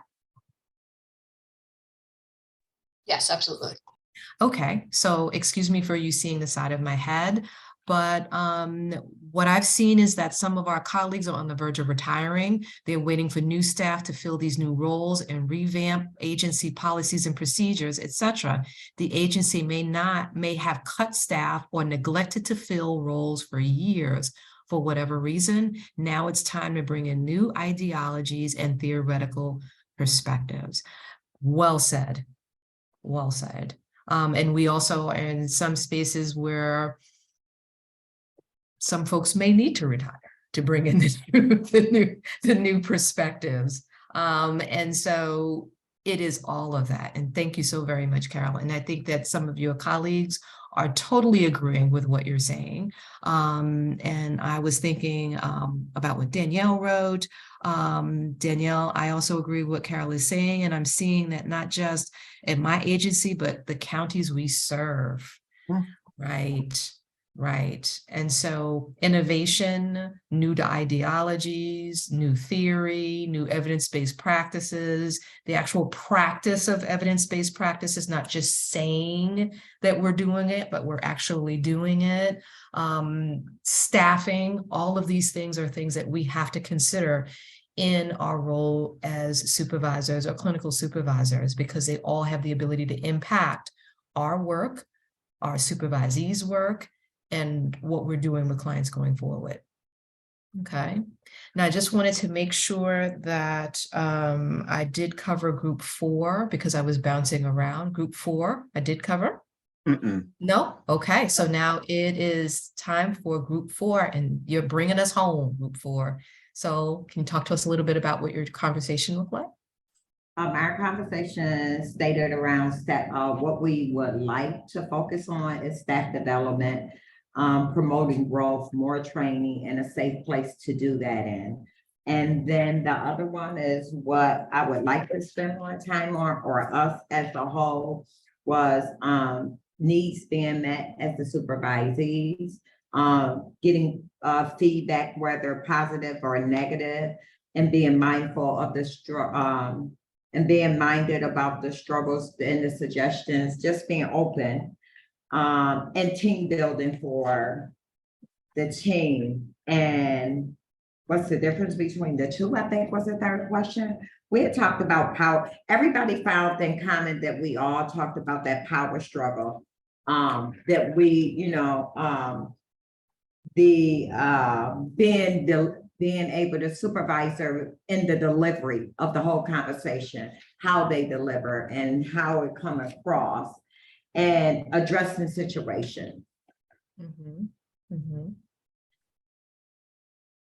Can you talk a little bit more, if that's okay, around when you talked about the power struggle and deliver in certain situations, et cetera? Can you give us a little in-depth kind of focus? The supervisor, even though they have more experience, doesn't also have to be right all the time. Like, it's not a power struggle. We want to be on even level. Like she was saying, maybe it's time for you to retire or move on to another position. If your ego is just that big, over our overall whole is for the client. Like, we're coming together on common for the client, not to like who holds the most seniority or a power struggle. I think that's where our group was going. Like, be open-minded to some suggestions. Yes, absolutely. Thank you for that. And we're seeing that a lot right now with the shift in, if we were to specifically look at OASAS, for example, the shift in, with some of the changes in regards to harm reduction, and really the focus on harm reduction and how that shift, that orientation is impacting organizations who have traditionally been focused on abstinence. Okay, and now having to make that shift into harm reduction and what that looks like. And it's not just necessarily about what it looks like from a micro level, from counselor to client. It's about how it impacts the organization as a whole. And so those shifts come, and how do we navigate those shifts? And in many ways, as the supervisor, being that person that's in the middle, right? You're the one who's helping the staff navigate those shifts, but also managing up and dealing with the supervisor and the organizational shifts that are happening. And how do you kind of bring that all together? I also wanted to definitely comment on the seniority, who holds what role, and the potential that other challenges may come up in titles versus, what's actually happening. Those are all things that we navigate as supervisors. There's no one who's immune from that. And so, hopefully some of the tools that we will be talking about through the process of this learning community will help, especially to begin to think about different ways that you can manage some of this. I think Danielle mentioned something, I see something pop up about senior counselor and the roles and what roles mean, what titles mean, etc. It is also very much a part of this conversation in regards to, are you a supervisor, are you an admin supervisor versus a clinical supervisor versus a director versus etc. What does that all mean, and the implications in regards to supervision? So we can't talk about this material without talking about that component as well. Okay, Paul? Yeah, I just wanted to touch on something that Sharia put in the chat. And I'm wondering if you'd be willing to say a little more about your statement that the need for supervisors to engage in cultural humility and equity. I'm wondering if you would be willing to elaborate on that. And did I pronounce your name right? Yes, you did. You did. Yes.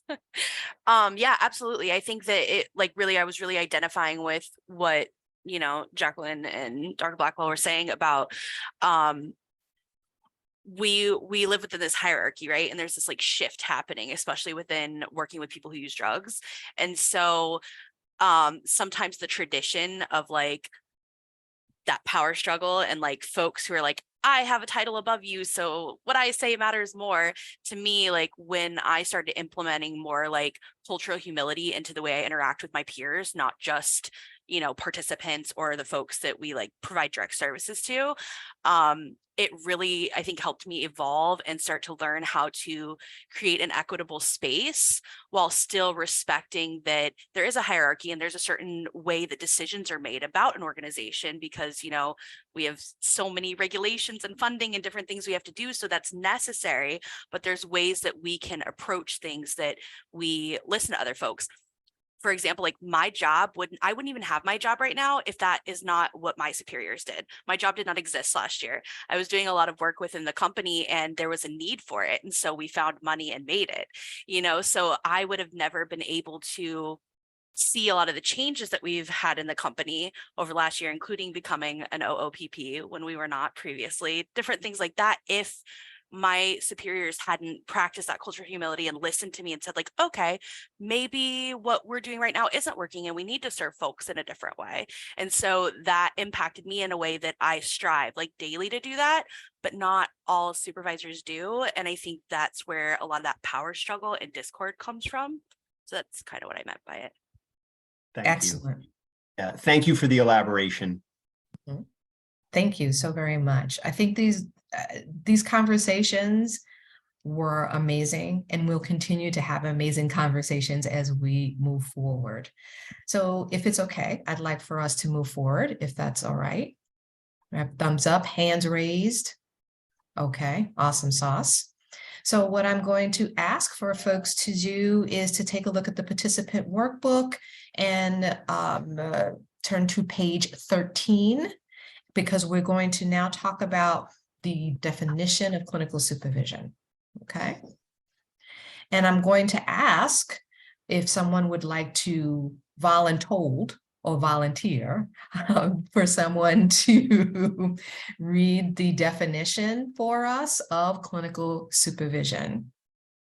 And that's located on page 13 in your participant workbook. Yes. I will, Dr. Blackwell. Oh, thank you. Appreciate you. The definition of clinical supervision.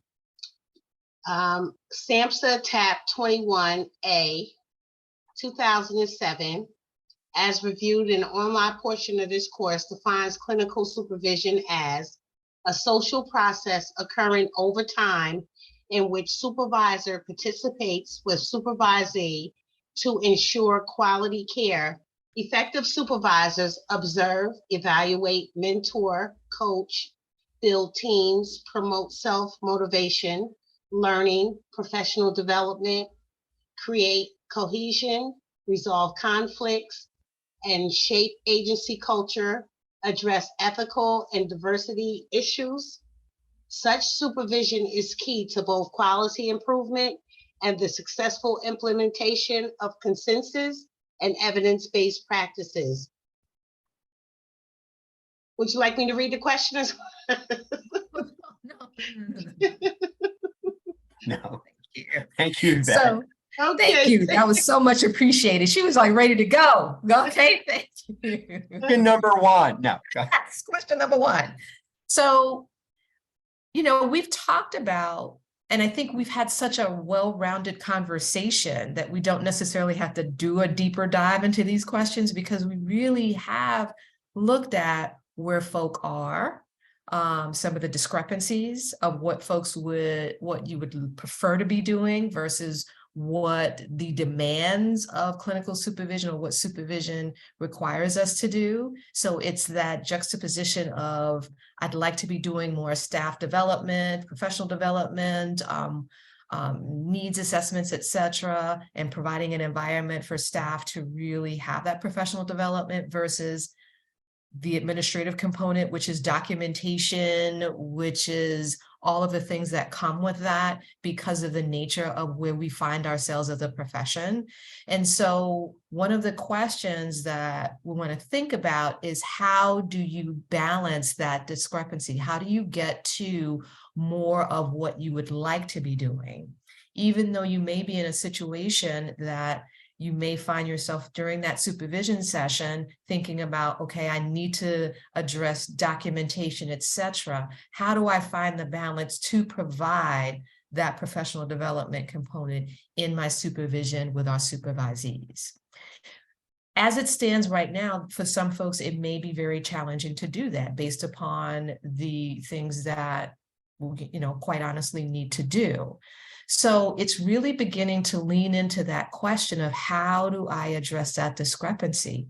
And while we can begin to kind of tentatively look at it today, I think that this is a question potentially that you can look at throughout your time in this training or in this learning community, because it's a question that we all ask ourselves in a variety of different times or different spaces. How do we get to the pieces that are really a priority around professional development, around learning about evidence-based practices, et cetera, and balancing the administrative component? I think in one of the modules a little later, when we talk about the supervisory agenda, et cetera, it's really about, when we talk about supervision, planning some of that balance, baking it into your supervision. Okay, so when you're putting together a supervisory agenda with your supervisee, baking that in, that we're balancing those two things, when sometimes we may have to focus on one versus the other, but baking it in that consistently we try to balance the two. Okay, I hope that makes sense to folk. Can I get a yes or a hand raise or a raised hand to say, yes, that makes sense, or no, Dr. Blackwell, you have no idea what you're talking about? So we've talked about our learning objectives. We've talked about the different types of supervision and the discrepancy between what we would like to practice versus our current practice. And so we've also talked about the actual definition of clinical supervision defined. And this training is about getting us closer to that definition of clinical supervision. okay, closer to that definition of supervision and providing that information. Some folks may have realized that you do not have the TAP 21A. That will be forwarded to you prior to our next training date, because that is one of the tools that you will utilize as a clinical supervisor for your own competencies, okay? We talk about supervisees' competencies. There's also competencies that we have as well. So it's also incredibly helpful for us to have that information, okay? So, I think we would currently spend our time and what you would need to reduce the discrepancy. That's located on page 13 as well. I think folk kind of taking the opportunity to figure out for them how they could reduce that discrepancy, and maybe during our next training opportunity, our next time we meet, the second time or day 2, that we can start with that. What were folks' thoughts about how they can reduce that discrepancy, to give you some time to process that information, okay? Is everyone okay with that? Yes. Okay, great. Okay, so we have 4 supervisory goals, and we know that we have any number of supervisory goals depending upon spaces, etc., but they generally fall under these 4 categories. 1 is promoting the professional growth of our supervisees, okay? Also our professional growth as well, okay? Because when we talk about supervisory goals, it's been mentioned a few times that we ourselves need supervision. So part of our responsibility is also promoting our own professional growth. While you may be engaging in this learning opportunity because of renewal, etc., you're also investing in your professional growth, because this is giving you information or expanding the information that you have around supervision, and or reminding you of key areas around clinical supervision. So this is also a part of your professional growth as well.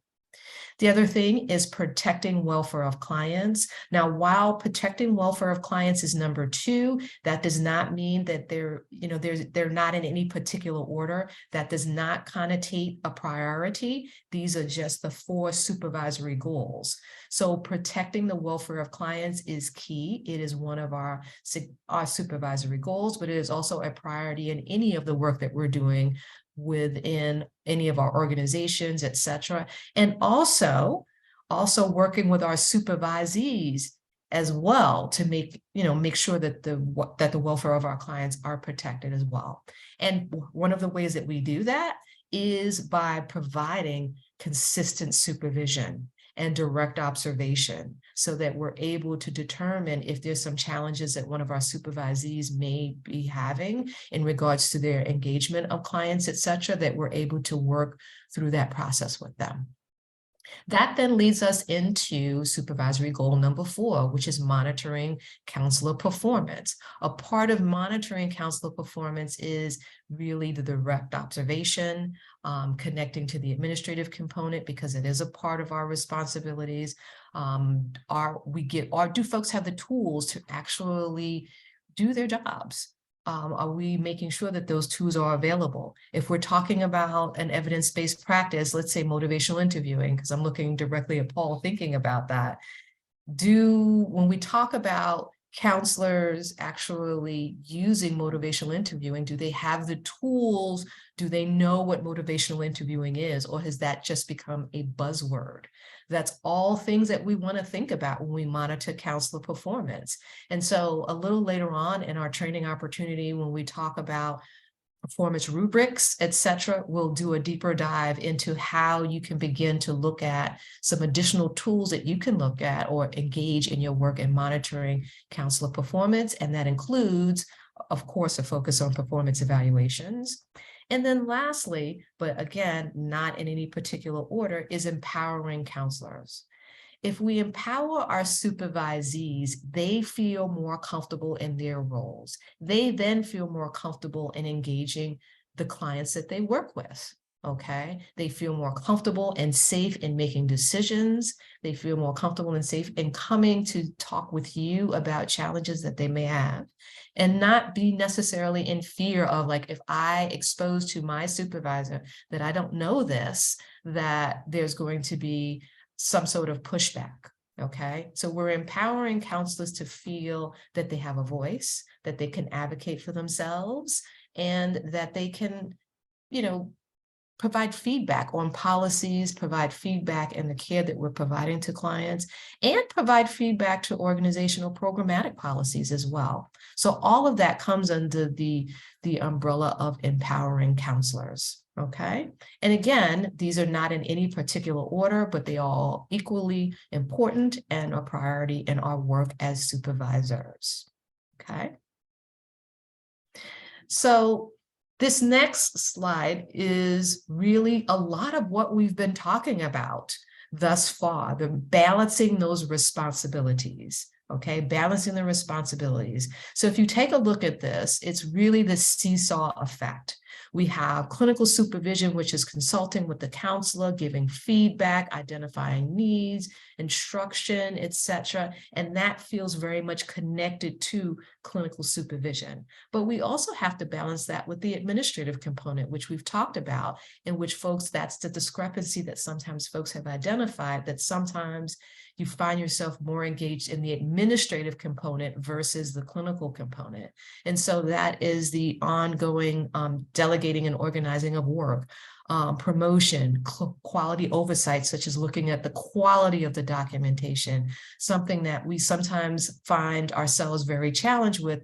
And I kind of want to reword this, if that's okay. The hiring and the firing, I kind of like that journey, because the journey that our supervisees find themselves on, sometimes we engage folks in our spaces, right? We hire someone. The whole concept of their journey is that not necessarily that they're a bad person. I'm going to use that very concrete language, that they're a bad person. It may be a goodness of fit. Okay, that sometimes folks may come into the profession, may come into a particular site, may come into a particular position, and it may, you know, unfortunately, it may come a time where there's some challenges around whether that's a goodness of fit. And so sometimes a part of our responsibility is helping folks to recognize that in a variety of different ways, and their journey may take them outside of a particular position and or a particular organization. The thing is that when we talk about the whole concept of that journey, thinking about, did we as supervisors fulfill our responsibilities? Did we provide them with the tools? Did we observe? Did we give the opportunity for performance improvement, which we'll talk a little bit about in our later modules in professional development planning? Did we provide all of the opportunities for folks to grow, to actually maybe make some changes if there's some challenges within the position? And if we did that, folks make decisions. And the same autonomy that we talk about in regards to our clients, that parallel process is the same autonomy we talk about with our supervisees. Our supervisees make decisions in regards to receiving our feedback in regards to documentation, receiving feedback in regards to their practice through direct observation, all of those things. We can provide all of those opportunities, but our supervisees continue to have the ability to make decisions as to whether or not they are going to receive that feedback and then in turn conduct, change or, adjust their actions accordingly. Okay. And so when we talk about all of this, and that seesaw is the responsibility that comes down to the evaluation. Our performance evaluation is kind of thinking about all of those different moving pieces and how all of it is connected to clinical supervision. And so going back to the question around the discrepancy of current practice and ideal practice, that's why it's important to really put some thought into this, because it's an ongoing challenge. There is no right or wrong or one-time answer to this, because you find yourself in multiple spaces where you're going to have to figure out how to balance this in the seesaw. Okay. The thing that we also want to talk about, and I think one of our groups talked about this, and Paul, you can remind me which group that was, the different roles of clinical supervisor, okay? Even though we're talking about that title, that title of clinical supervisor, we actually have multiple roles as supervisors, okay? We are teachers, we are mentors, consultants in regards to helping to develop solutions, mentors in regards to coaching folks, teaching the actual teaching experience of evidence-based practices, how to documentation, how to run groups, etc. Coach, providing that enthusiasm and that motivation to continue moving forward, and the evaluator in regards to how someone is doing in regards to meeting their responsibilities of the position that they're holding. And so it is a unique balance. So it's not just administrative versus clinical, it's balancing the roles and being able to meet the roles based upon the individualized needs of our supervisees. Okay, we're teachers sometimes in supervision, and in another supervision, we're mentoring, and another supervision or another space, we're consulting with our supervisees. None of these roles are mutually exclusive. We're actually fulfilling all of them. Okay, so the balance is there. Okay. So before we move forward, I just wanted to open it up to some further comments, if anyone had any comments before we move to module 2. I'm going to stop my share, Paul, so you can share. Sure. Okay. So, folks, before we go into module 2, which is really looking at this personal model of supervision, I want to just throw out a couple of statements. And I'm going to ask you to use a scale of 1 to 10 to type into the chat whether you agree with this statement or not. 1 is, I absolutely do not agree with this statement, and 10 is, I wholeheartedly agree with this particular statement. So 1 through 10 is the gradation.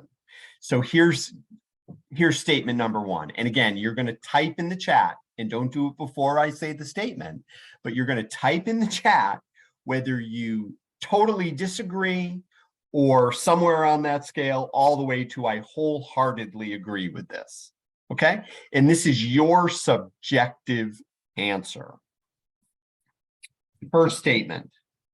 Supervision is an artful balancing act.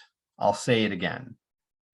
Supervision is an artful balancing act. Okay, so we've so far got any range between 6 and 10. Okay, great. 8. So let's try and get everybody to weigh in on where you are in terms of your agreement with that. Okay. It looks like we have so it's about 6 and above. So we have quite a few people who may be in mid-range, but we have quite a few people who see as agreeing with that statement. Yeah, and agreeing to some degree or totally. Excellent. Yes. Good. All right, good. So here's the second statement. Senior supervisor means I have the answer to everything. Senior supervisor means I have the answer. Somebody typed in a 0. I love that. That I have the answer to everything. I'm seeing a lot of 1s. A lot of 1s. We had our initial 0, 0s and 1. 3. Okay. Okay. We have 0 to 3. Okay. Final statement. And again, 1, I totally disagree. 10, I wholeheartedly agree. Final statement.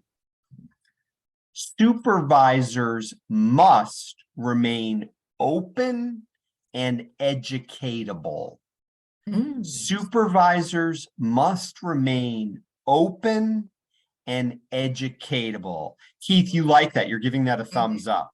Yep, I'm seeing thumbs up. I'm seeing 10, 10, 10, 10. Yeah. So I'm wondering, Keith, if you'd be willing to unmute and say a little bit about why you give that a thumbs up. Good afternoon now. Yes, good afternoon. New York City. I would say, wow, me loving academics and education in general. I feel like you can always learn, so that's a part of it. But as we had in our last breakout group, and I've never been a supervisor. As a clinical counselor, I've been in many supervisions. And I think a part of it for the supervisor is to assist in making more supervisors, right? Their growth and development, right? I think that's the point of it, right?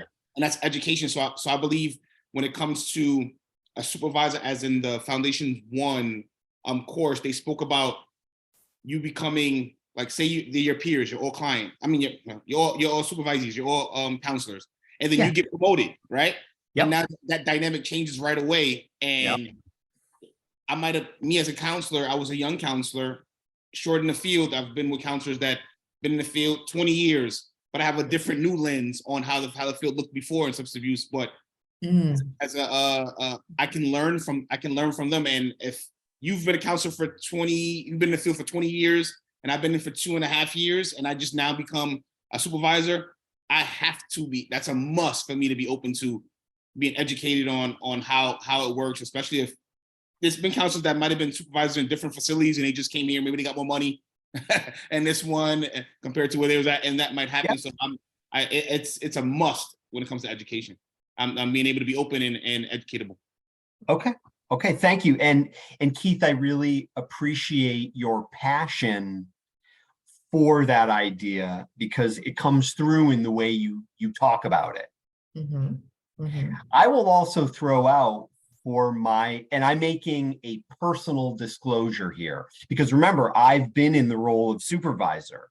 I am in that role fairly frequently, even now. I have found, and again, personal disclosure, I have found that if I remain open and educatable, I'm actually a more effective supervisor. And I'm wondering if you have any thoughts as to why I might experience myself that way. Why might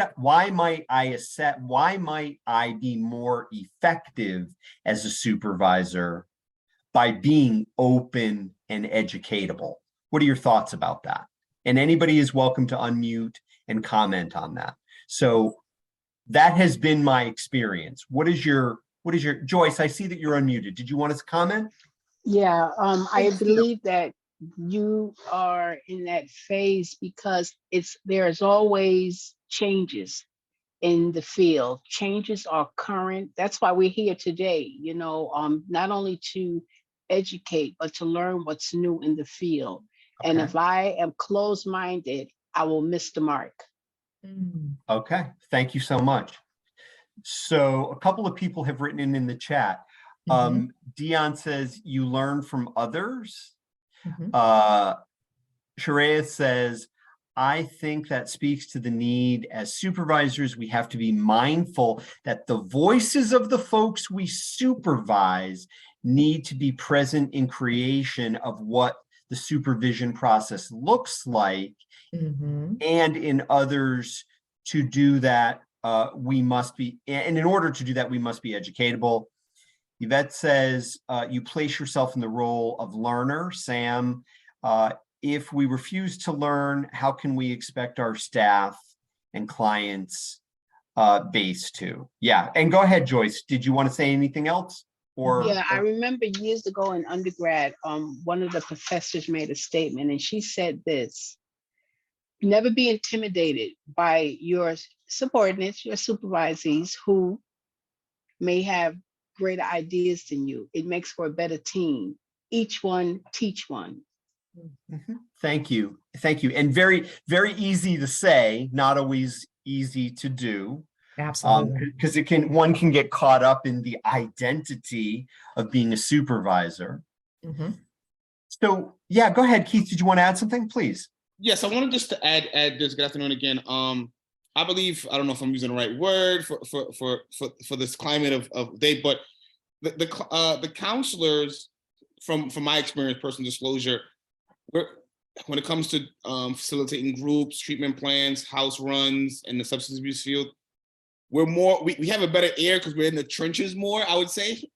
And I think here understanding that, all right, the counselors are on a day-to-day dealing with the clients and groups. If we're going to the lunchroom to check on how they're doing, or we're going, going up to check on the rooms and everything. They're in the so it gives them a I don't know, is it a better ear, but an ear closer to what's going on, the climate of the program. So yes, yeah.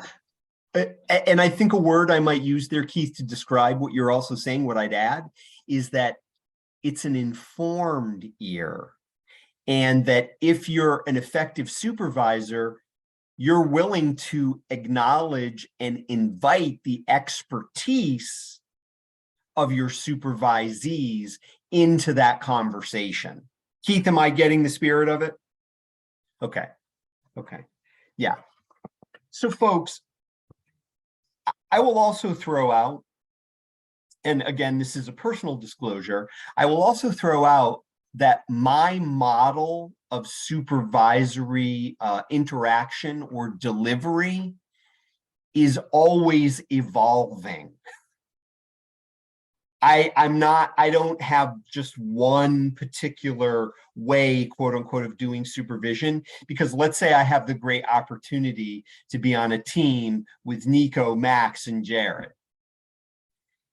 They may require and may cause me to provide supervision in different ways based on the expertise they bring to the conversation, the particular professional development needs that they have. So as a supervisor, I need to be flexible enough to be able to effectively provide supervision to Nico, to Max, and to Jared.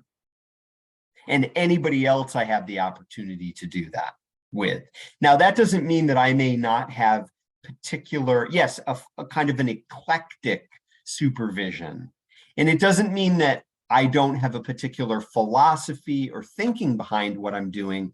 It just means that I'm able to adjust as needed to the needs of my supervisee. And some of those areas I may have strengths in, and others of them I may not. And that means that I have my work to do as a supervisor. And I think somebody said this earlier, it's not kind of like you arrive at the title and then you're done. You arrive at the title and your continued growth continues. And that's ideally what we want to try and get at in supervision, in terms of our role in supervision. So I'm going to go ahead and share my screen. And I want to touch on a couple of things for us to consider. Is that we all have probably some sort of theoretical, and I'm just going to make sure that you're seeing this in full screen, that we all have some sort of theoretical foundational perspective. And in your workbooks, which you're becoming very familiar with, there are a couple of questions, and I'm going to ask that we use the little bit of time that we have remaining, because it's actually almost 1 o'clock, to discuss the questions that are on page 16 in your workbook. If you don't have the workbook, don't worry. I'm going to bring the questions up so you can see them. But I'd like us to spend a little bit of time as the large group talking about these particular questions. And then what I'd like to remind you of is that in your workbook and in the material that you looked at prior to our conversation today, there was a discussion of a variety of supervisory models. And I guess before we get to the questions in the workbook, I want to ask a question. And I'm very curious as to what your thoughts might be about this. What are your thoughts about why there might be multiple models of clinical supervision? What are your thoughts about why there might be multiple models? And anybody who kind of wants to comment on that, feel free. Yeah, go ahead, Nico. And then I think Joyce is unmuted. Maybe Joyce wants to say something. And then I noticed a couple of people are putting things in the chat. So Nico, what do you think? A few reasons. One, things change over time. So there's going to be different models that are applicable. Two, there's different treatments like inpatient, outpatient, residential. And then three, there's just different philosophies on how to work with different people. Okay. Okay. Thank you. Thanks. What do you think, Joyce? Yes, I want to thank the young man before me because I believe Nico, yeah. it's also the level of care. So that makes it varied. Yeah, and it means it's going to be a different kind of supervision, right? Okay. Let's see what other folks put in the chat. Everyone's needs are different treatment change. Not every model can fit the need of the agency, staff, clients. Everyone's needs are different. To remove from the cookie cutter approach, yeah, treatment changes all the time, absolutely. So I'm going to ask one more question, then I promise you we are going to get to these questions that are in the workbook. But I do have this one additional question. If a supervisor, I'm going to ask you to imagine yourself in a particular situation. And I want you to share your gut reaction to this, okay? So I want you to imagine that you're in a situation where you're meeting with your new supervisor for the first time. Yeah, and Thomas is saying that counselors perform at different levels. Thank you for adding that, Thomas. So I want you to imagine that you're meeting with a new supervisor for the first time, and your supervisee says, you know, Christina, I just want you to know that I treat all my supervisees the same. I just love the look on Sam's face. I wish I had $1 for the look on people's face from everybody who made a particular face. So Sam, if you don't mind, can I invite you to unmute and say what your reaction might be to that? That's not possible. Okay. So the idea that it's just not possible. Okay. And I just have to underline that Danielle wrote in the chat, I think you may have saw it. She wrote in the chat, I just said "you" out loud. Hopefully I pronounced that correctly. Megan writes, for example, there is no more TC model in treatment. Now person-centered approach is the thing. Yes, and that's why supervisory models change. Max, any reaction to your supervisor saying to you, Max, I just want you to know I treat all my supervisees the same? My initial reaction would be they've probably had problems with not treating people the same, or like been called out for discriminatory practices. Otherwise, why would they feel the need? Like I feel like people have to say things like that when it's not true. That would kind of be a red flag for me. Yes. Thank you. So it would raise a whole host of questions like, what's this past person? Yeah. And I love that image, red flag. Red flag. Dion, any reaction? And then we'll go to Keith. Me, Dion, or Dion Bird? You, Dion. Okay.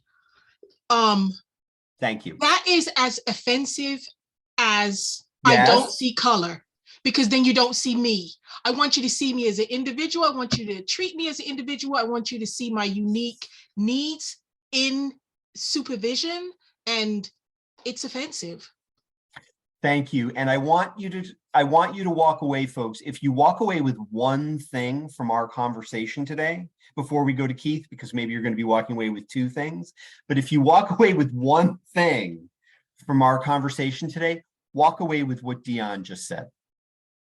Because in the role of clinical supervisor, it is to your benefit, and it is essential for you to see that person as the individual that they are, which means that you may need to adjust in order to meet that person's needs, in order to engage that supervisee.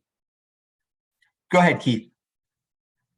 I laugh because my first thought, right, wasn't a negative thought. I just wanted more context of when you say treat everyone the same, is that when you're speaking of respect and as a supervisor and those areas, of course, I unless we live on planet Mars, I've never seen a supervisor not understand like the difference between people. Well, and my personal experience, right? Like, you know what I mean? And how you teach. I've had supervisors say, okay, this is this person's strength, so I'm going to utilize you more in this type of group to facilitate compared to this one. So I guess it would, for me, the first thing that popped up was context. If you're speaking about treating everyone the same when it comes along the lines of respect, excellent. Don't treat me worse because I'm a man versus a female versus this versus that versus that. I want you to treat everyone the same. So that's why I kind of laughed when it came to that. Yeah, and context would be everything. And if they're saying I treat all my supervisees the same, I yell at all of them, I'm disrespectful to all of them, you know, I'd like to pass on that treatment. Thank you very much. Paul, if it's okay if I interject for a second? Of course, please. You know, one of the things, and it was so interesting when you asked that question, I don't know, it's just kind of me leaning into language. And the first thing that kind of popped in my mind when you asked that was, okay, I understand what that potentially may mean to me, but I'm wondering what that means to you. Right. Because and that's what Max is saying. And like, what's causing you to want to tell me that now? Right. What has happened maybe in the past or. Yes, it's like I'm very, because it just speaks to me that I could be hearing this, but I want to be certain what you're talking about, what it means to you. And then once you tell me what it means to you, then I can adjust accordingly. Which again would require the supervisor offering more detail or context, to use Keith's words, as to why they're saying what they're saying. And the miscommunication that you could be putting across to somebody. Yes. And self-efficacy to actually feel like it's okay. Because if you are someone who is challenged by asking someone who quote unquote is an authority figure, asking them what they mean by something, that sometimes we may miss out on important opportunities, because when we talk about the supervisory alliance, it's bi-directional, it's both ways. That's right. Ideally, again, back to that gold standard. So Max put in the chat, and thanks for elaborating on this, Max. Whenever someone has said that, they follow it with something really offensive or inappropriate or boundary crossing. And Danielle agrees. And yeah, it can be, and I'll go back to what you said earlier about a red flag. It can be a red flag to, oh gosh, what's going to happen next? So Sam says, that's why I said it isn't possible. My strengths, weakness, needs aren't the same as everyone else's, which again goes back to what Dion said about see me for who I am and what my needs are, because that way you're going to be able to better guide me, coach me, educate me, help me grow professionally, help me gain insight. So I'm going to share my screen again, and I'd like us to look at these theoretical questions. And I just want to confirm, I have a feeling they're something's going on with your screen. Yes, I see that. And I'm just going to read there are only 3 questions. I'll read the first one out. And these are theoretical questions under theoretical foundations. How does counseling help people change? And I'm wondering if somebody would like to answer that. What is your take on how, and we're stepping a little bit back from supervision.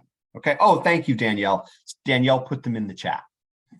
So how does counseling help people change? And maybe let's hear from 2 people in your own words, how you would frame that. And what I would also add is that as a clinical supervisor, you'd want to know where you sit with the answer to that question, because it's going to inform how you go forward. Yuban, any thoughts about how you might answer that question?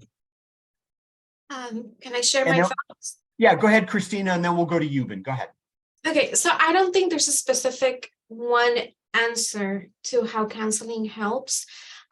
Because again, we have to kind of adjust to what the person needs. So for example, some people will need more CBT, some people will need psychodynamic to treat trauma history. Others might need MI because they're in denial. So it's about identifying what the client needs so that you can have the approach that's going to benefit that client the most.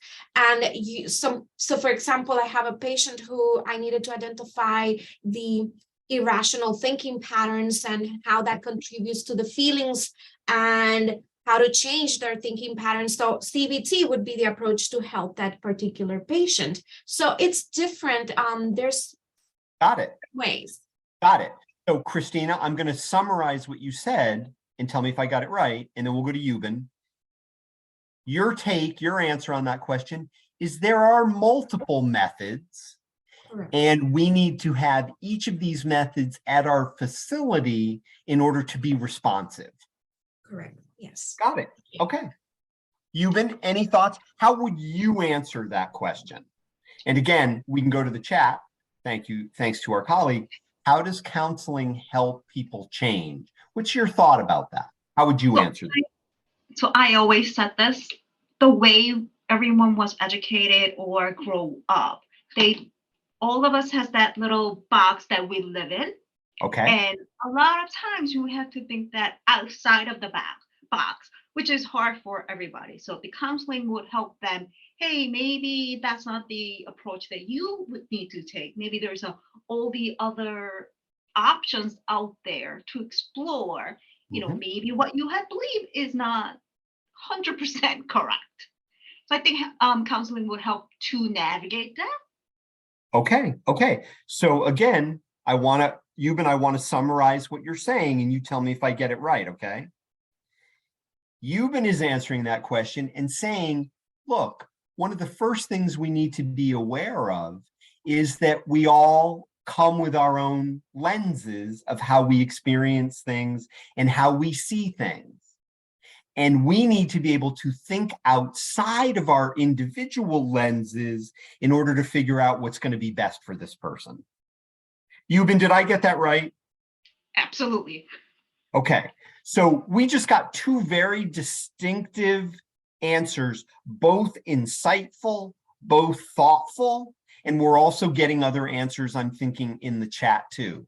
But again, as a clinical supervisor, you would want to know what your answer is to those questions, to that question, okay? Because your answer is going to inform and have an impact on how you do supervision.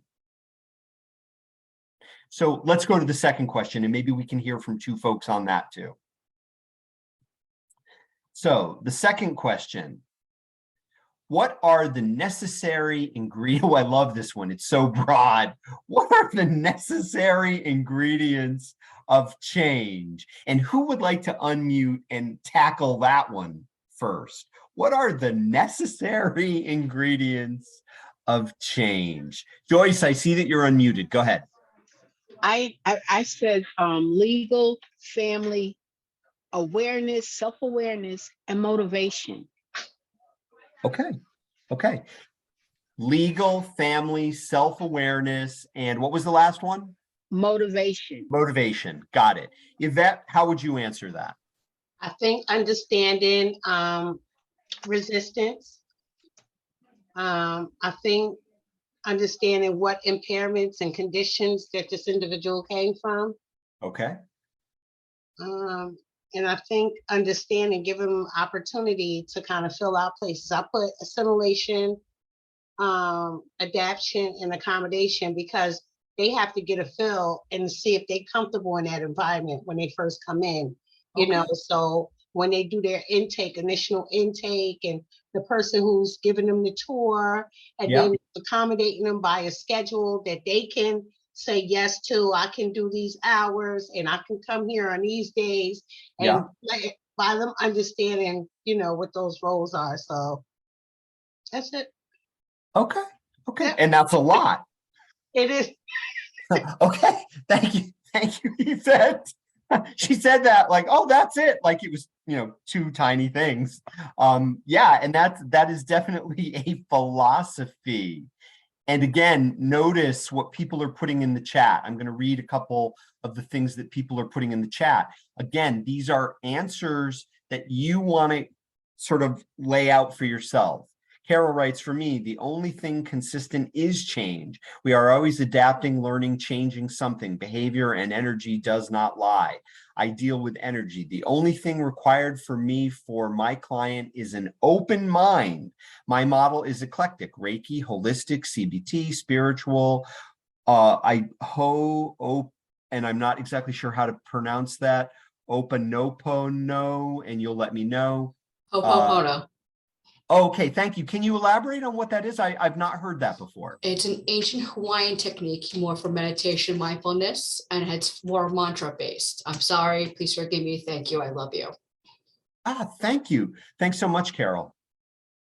To step into a supervisor role, it's bringing my knowledge, being open-minded and solution-focused. Max writes, feeling safe, having resources and access to structural support, having choice and agency. Megan writes, and our behaviors that lead to certain situations, being flexible. Okay, excellent. So let's just touch on the last question, and then I have a little bit of a micro learning activity that I'm going to ask you to engage in before we see each other next time.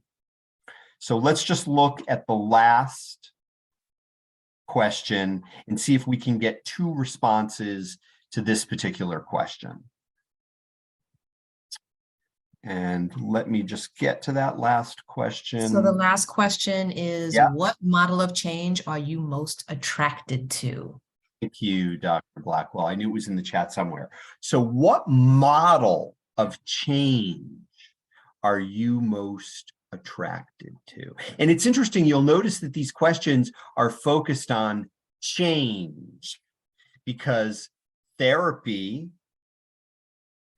or engaging in clinical work is often supporting change.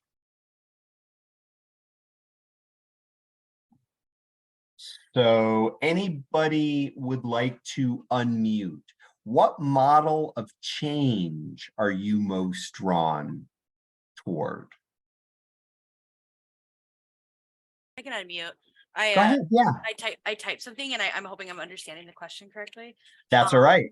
But I think it's important, like non-performative person-centered approach, because I have seen both, right? I've seen like truly person-centered regardless of the evidence-based intervention used, because I don't think that matters. That changes person to person. But being non-performative, not just saying like I'm person-centered, but actually meeting the person where they're at, really listening to them and allowing them to, to kind of walk with them along the path, rather than maybe saying like, oh yeah, I'm person-centered, but then you're setting the goals for them, or you're having a goal in your mind and it's not matching theirs. So you're not like viewing their success in the same way. Right, meaning you're not person-centered. Yeah. So a person-centered approach that actually walks the walk and doesn't just talk the talk. Understood. And one that respects that person's autonomy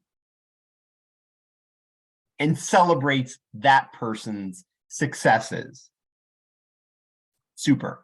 Anybody else? Any particular model of change that you're drawn toward? And you can unmute.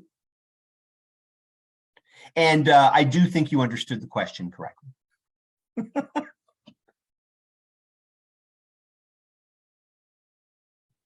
All right. Now I'm seeing that people did put some things in the chat. Let's see. Being flexible.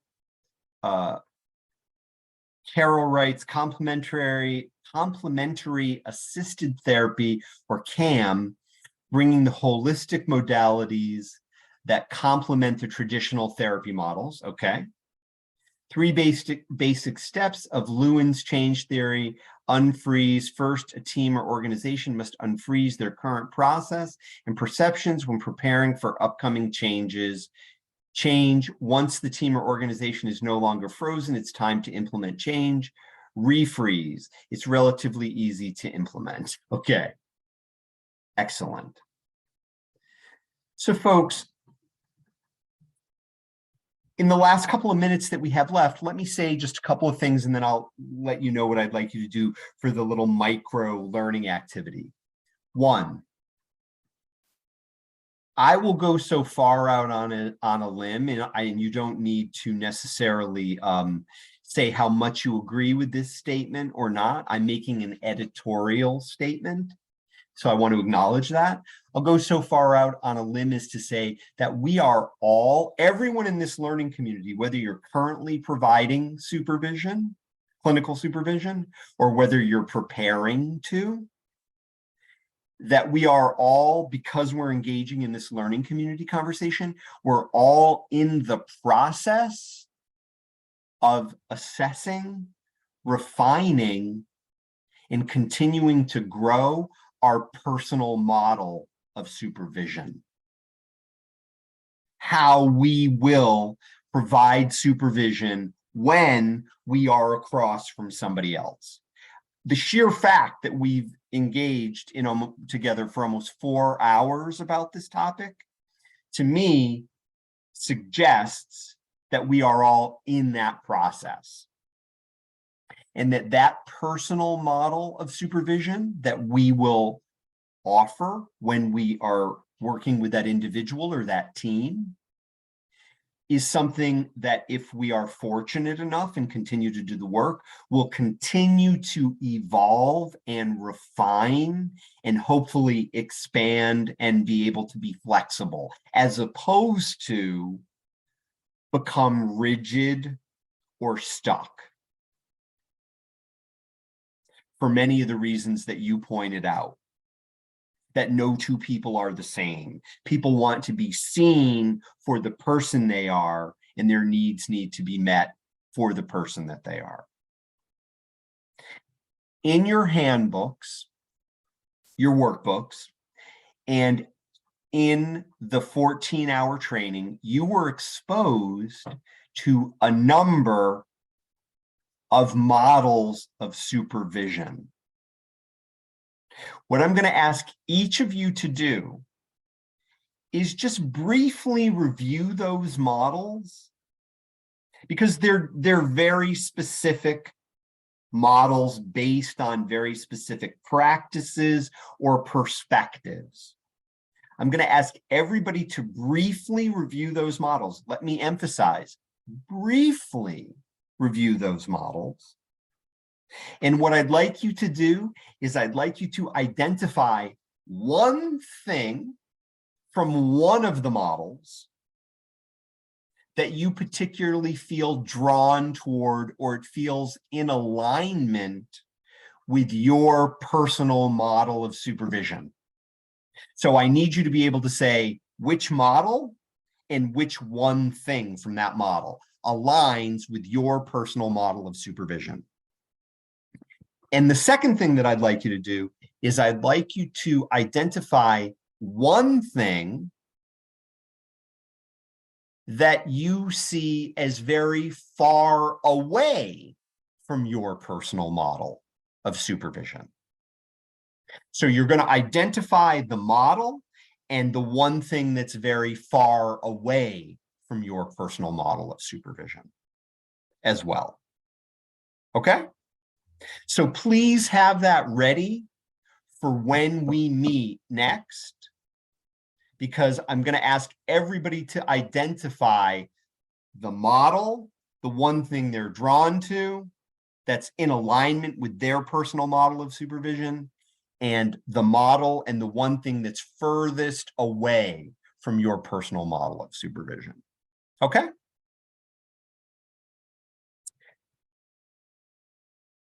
I'll show you exactly, Max, and thanks for putting that in the chat. The thing I will show you is that the models I am referring to are the ones that are competency-based, treatment-based, developmental, or integrated. Again, these are the competency-based models. These are the treatment-based models, and these are the development models. And then, of course, we have the blended model as well. And again, remember, we're all in the process of developing our own personal model of supervision, but those are the models that are discussed and were discussed in the 14-hour training and in our workbook. Okay. Right. They're on pages 17 to 23 in the participant workbook. And again, you're briefly reviewing them, finding the one thing that is within your personal model of supervision and the one thing that's furthest away from it. Okay. Max, thank you for that question. Are there any other questions in regard to the little micro activity we're asking you to do? All right. Dr. Blackwell, I know we're at time, or maybe we've even gone a minute. Oh, we have one more minute.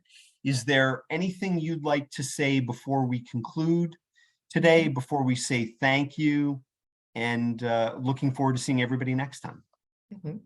Well, I think this is just an amazing group, just from the conversation that we've had thus far. And I suspect that we are going to continue to have amazing conversations as we continue in this learning community. And for the data point that we need to be at, Paul has provided you with a micro learning exercise that you will prepare for the 22nd. We will be starting with module 2 at that time. So if you want to advance ahead, we're looking at module 2. Also, as I indicated earlier, you will be receiving some additional information such as the competencies, the performance rubrics, and some other information. So please be on the lookout for that information as well. And thank you for an exciting training thus far. And Paul? Thank you so much, everybody. We'll look forward to seeing you next time.